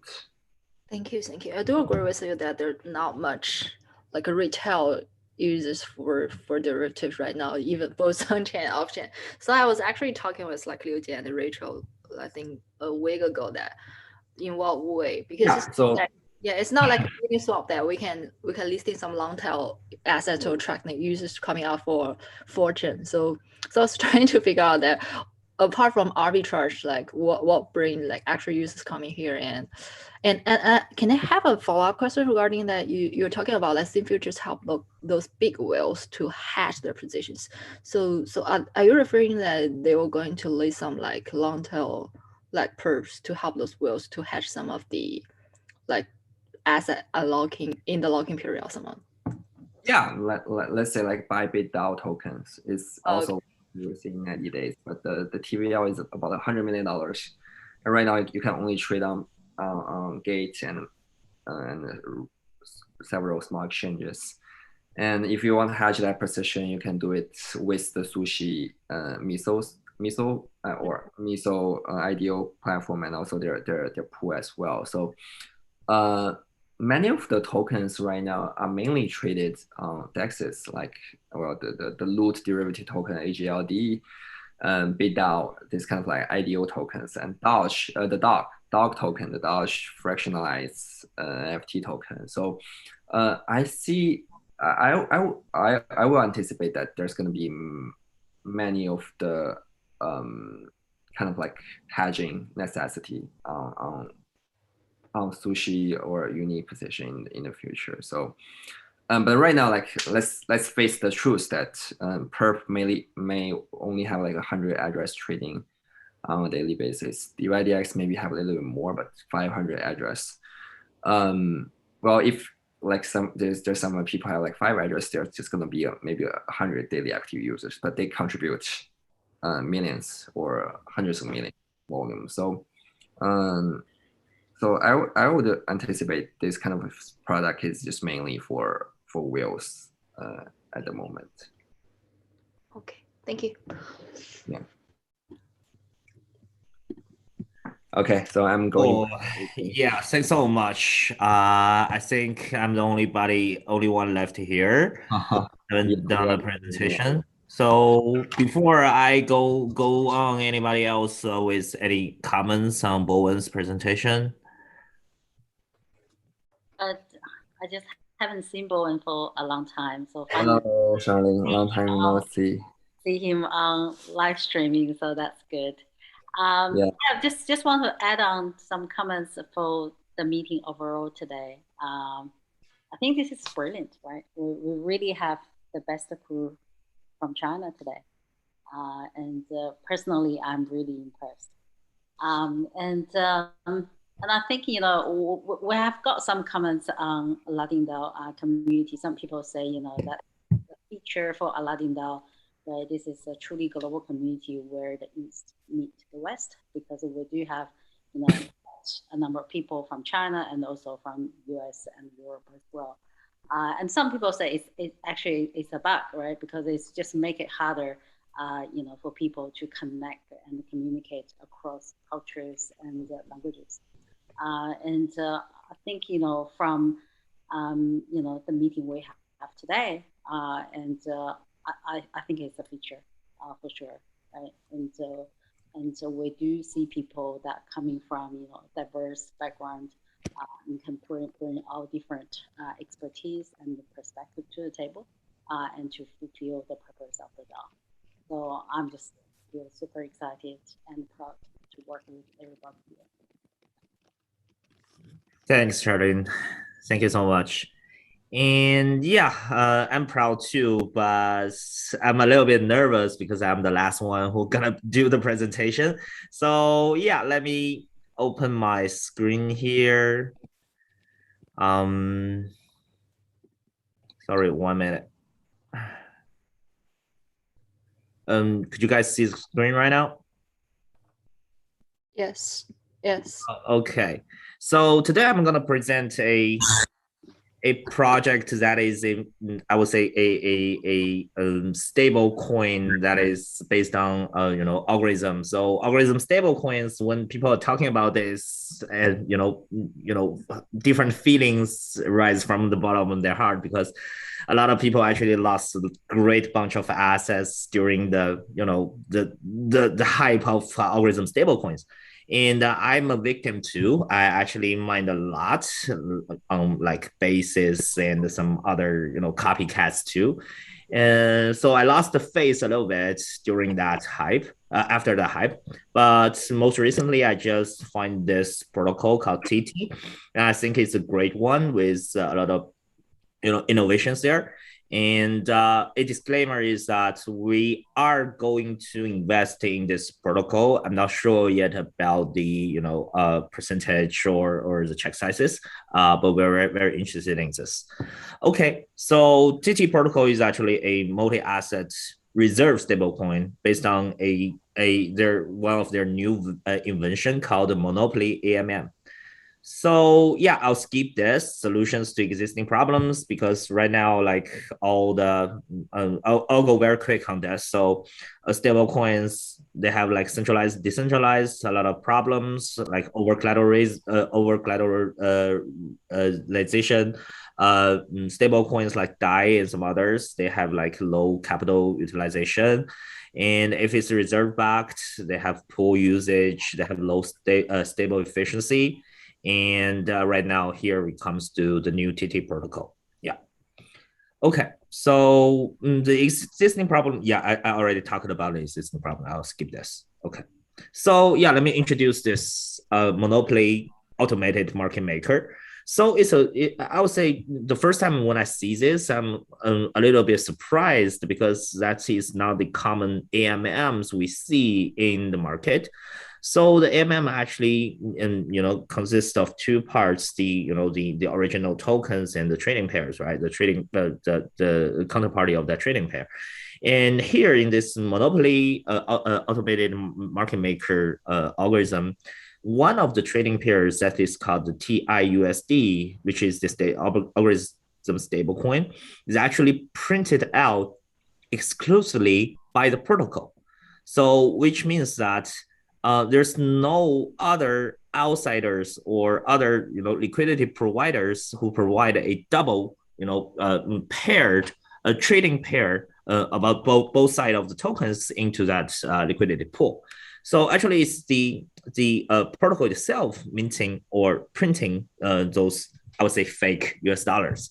So the situation is kind of like this: a user who wants to use their assets such as USDC or Ethereum to purchase TIUSD dollars, which means sell the assets to the protocol. So they will mint a TIUSD from the protocol that is directly minted from the AMM itself. And when they buy it, actually, so when they sell it, which means that they sell their TIUSD back to the monopoly AMM, and when it creates a kind of sorry, I'm finding the English word. Sorry, the overall circulating tokens of more, there's no more TIUSD circulating than the reserve. So the protocol will actually automatically burn that part of the TIUSD. So this is a AMM 100% controlled by the protocol itself. Let's talk about another thing is that when I firstly study about all the algorithm stablecoins, I find out a very, I would say, a bug inside of every system.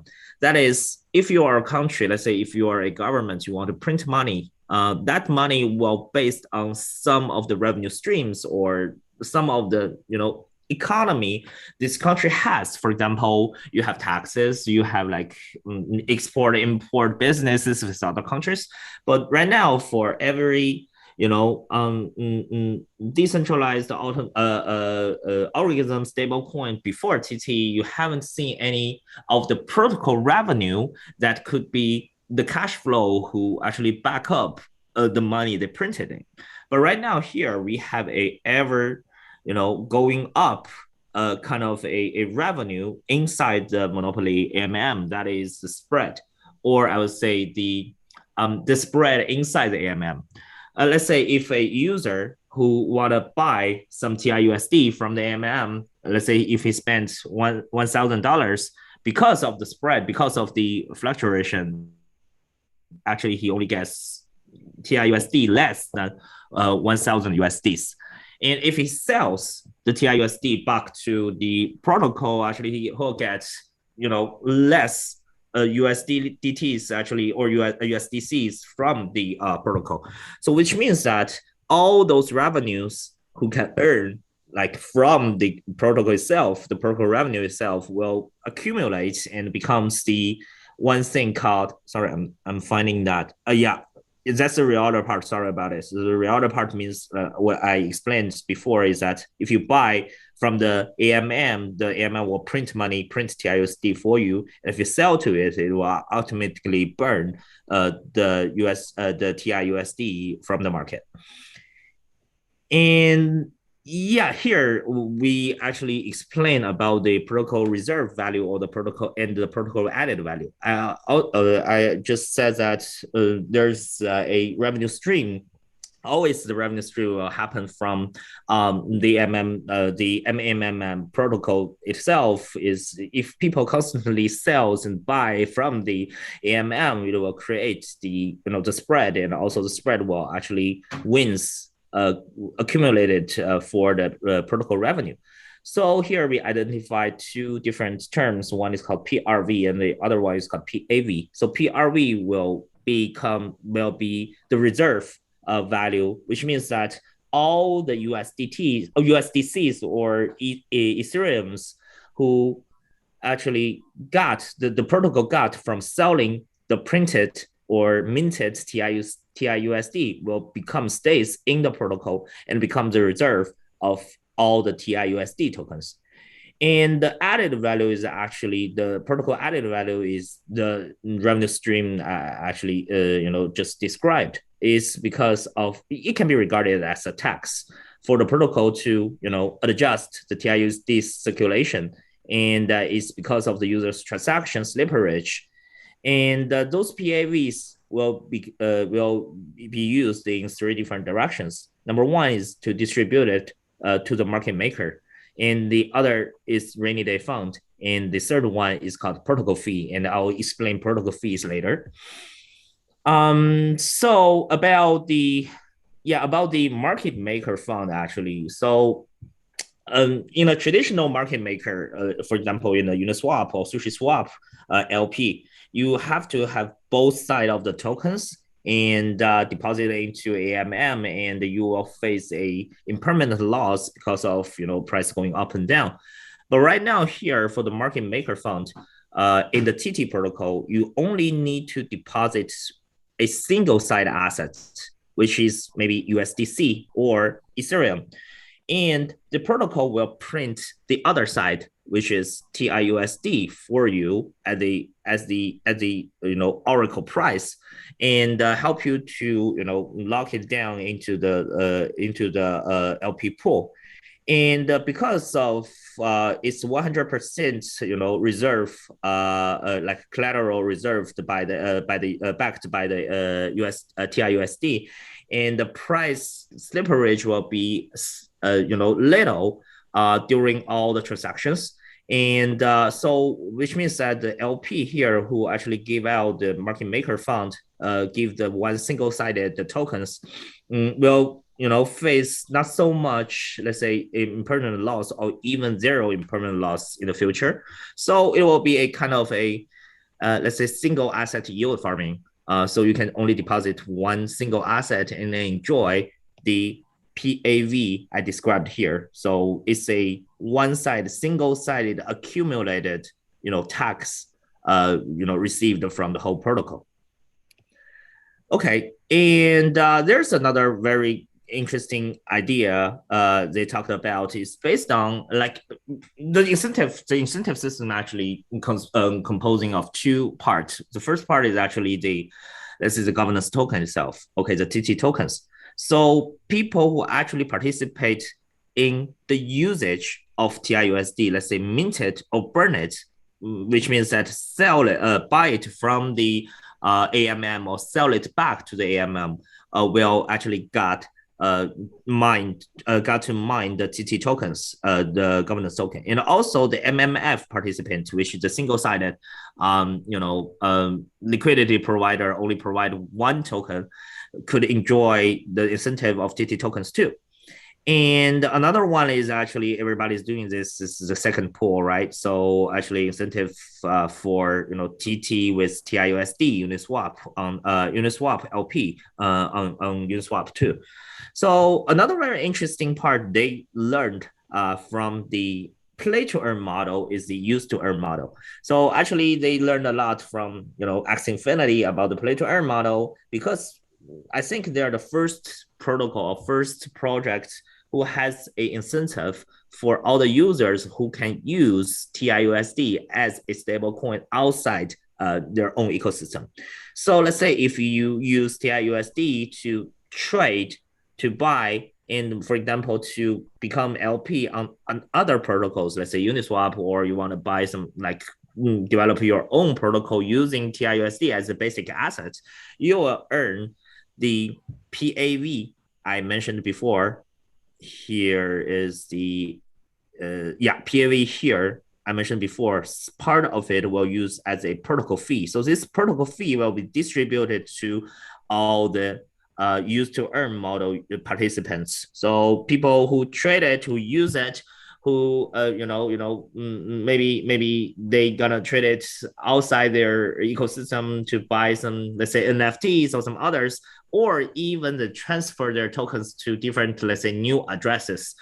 They will get incentives from the protocol fee, which is part of the PAV. And that is to remind you about what is PAV. PAV is actually the tax or let's say the accumulated tax the protocol earn from the spread from the AMM trading.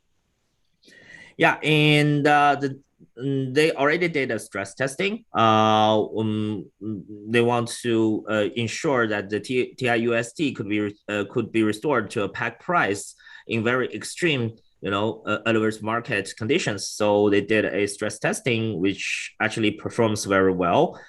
So they use the rainy day fund, the PAVs, and also the loans. Like the first one is the rainy day fund. So rainy day fund is part of the taxes, the PAV. So if the rainy day fund is actually used up, they will use the PAV, the whole PAV actually to back up for, extreme market conditions. If let's say all the two things actually lost their value, they still have the third thing, that is maybe they will have some loans from the, let's say, the LPs from the MMF, anybody who actually deposit their let's say stable coins like USDCs or real assets like Ethereum into the market making fund, they will get loans from it from them, and they will actually give them a promise that is actually written on the smart contract that they will use future PAV. Because if somebody is, let's say, has transactions or somebody is trading with the TIUSD, there will always be PAV accumulated value onto that. So they will use like future PAVs actually to buy back and pay back the loans with enough interest rate on the PMM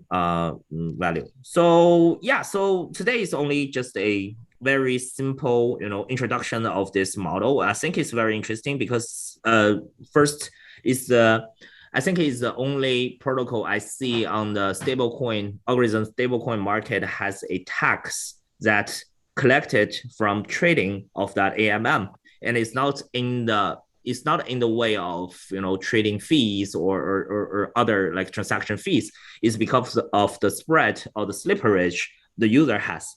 The second one is that they have an incentive for use to earn or is for usage outside the ecosystem. So they encourage anybody who use their TIUSD outside the system, outside their ecosystem to, let's say, I just described that, right? So let's say transactions, buying other assets, even buy NFTs, or they will have a off-chain kind of computation on each of the epoch and to calculate different weights of different behaviors, and they will actually, transfer all part of the PAV, that is the protocol fee or the protocol revenues, to the users.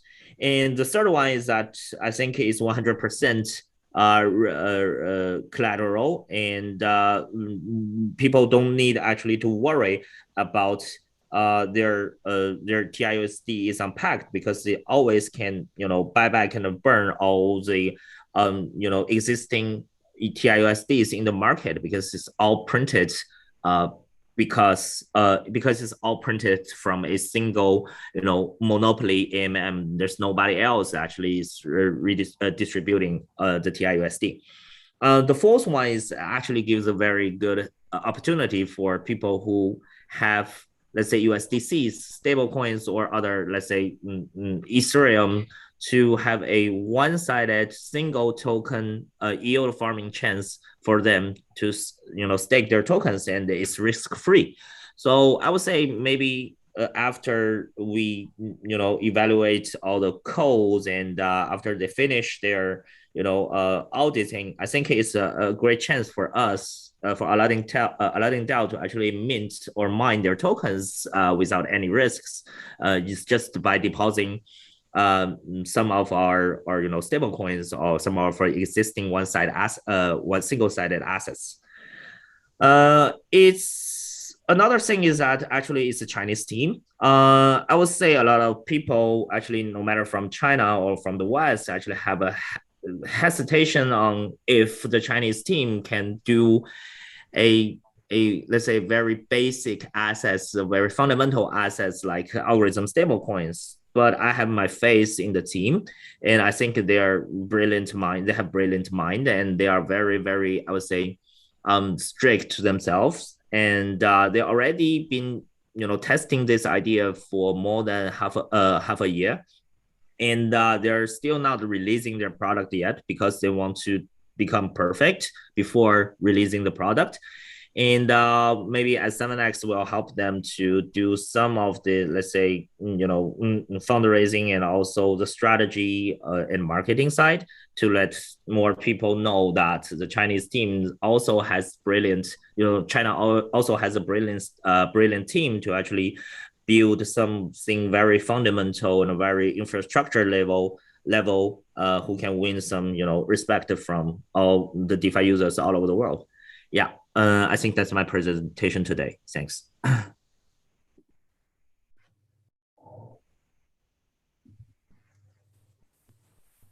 Hi, I have one question, and I did think about a lot about. I started with Ample, Ample 430 play Ample like 1 year ago or more. So I was quite interested in this kind of algorithm stablecoins. And the thing is, if you one part, and this is the simpler part because the other part I didn't understand, I have to read the documentation. But if you incentivize that the usage of your token, then people will just wash trade. They will just buy anything and then buy it back with another wallet. So you can only reduce this if you know your customer, you have an identity behind every wallet. Otherwise, I don't see a possibility to detect this kind of behavior. Yeah. Do they have a solution for this? Or? Yeah, I actually got your idea. So I think the design itself is they will have like different weights on different behaviors. So for example, if you transfer your tokens just to an empty address, a new address, another address of your own, this will be a very minor, let's say, weight inside all the, incentives. It's only maybe, let's say, less than, this kind of behavior is only, let's say, less than 1% of the total incentives. Okay. But something you can identify as a good usage of that token, for example, to buy and trade it, let's say for on OpenSea to buy some NFTs, you can actually see that. You can actually know that it's a quite, let's say, good thing for the whole ecosystem to grow. So they will place that as more heavier weight on how to distribute their tokens. So they will have a list of different, behaviors, and all those behaviors will later on be governed by the DAO, the token itself, governance token itself. So they can change all the, let's say, the percentage, or they will think that, okay, right now a lot of people are actually using this, leveraging this to, earn some tokens, and they have crazily transfer it and buy some useless NFTs. So the DAO itself, the governance system itself will actually weight down the weight of that single behavior. And so that on the next, maybe 1 month later, it will be, nothing, when you're doing this kind of behavior. Yeah. I think this is a very critical part to maybe you don't care, it's easy. It's difficult to judge. Maybe you don't care if people just use your stablecoin then and earn get some token for it. Yeah. Maybe you don't care if they wash trade because the usage is what you want to achieve.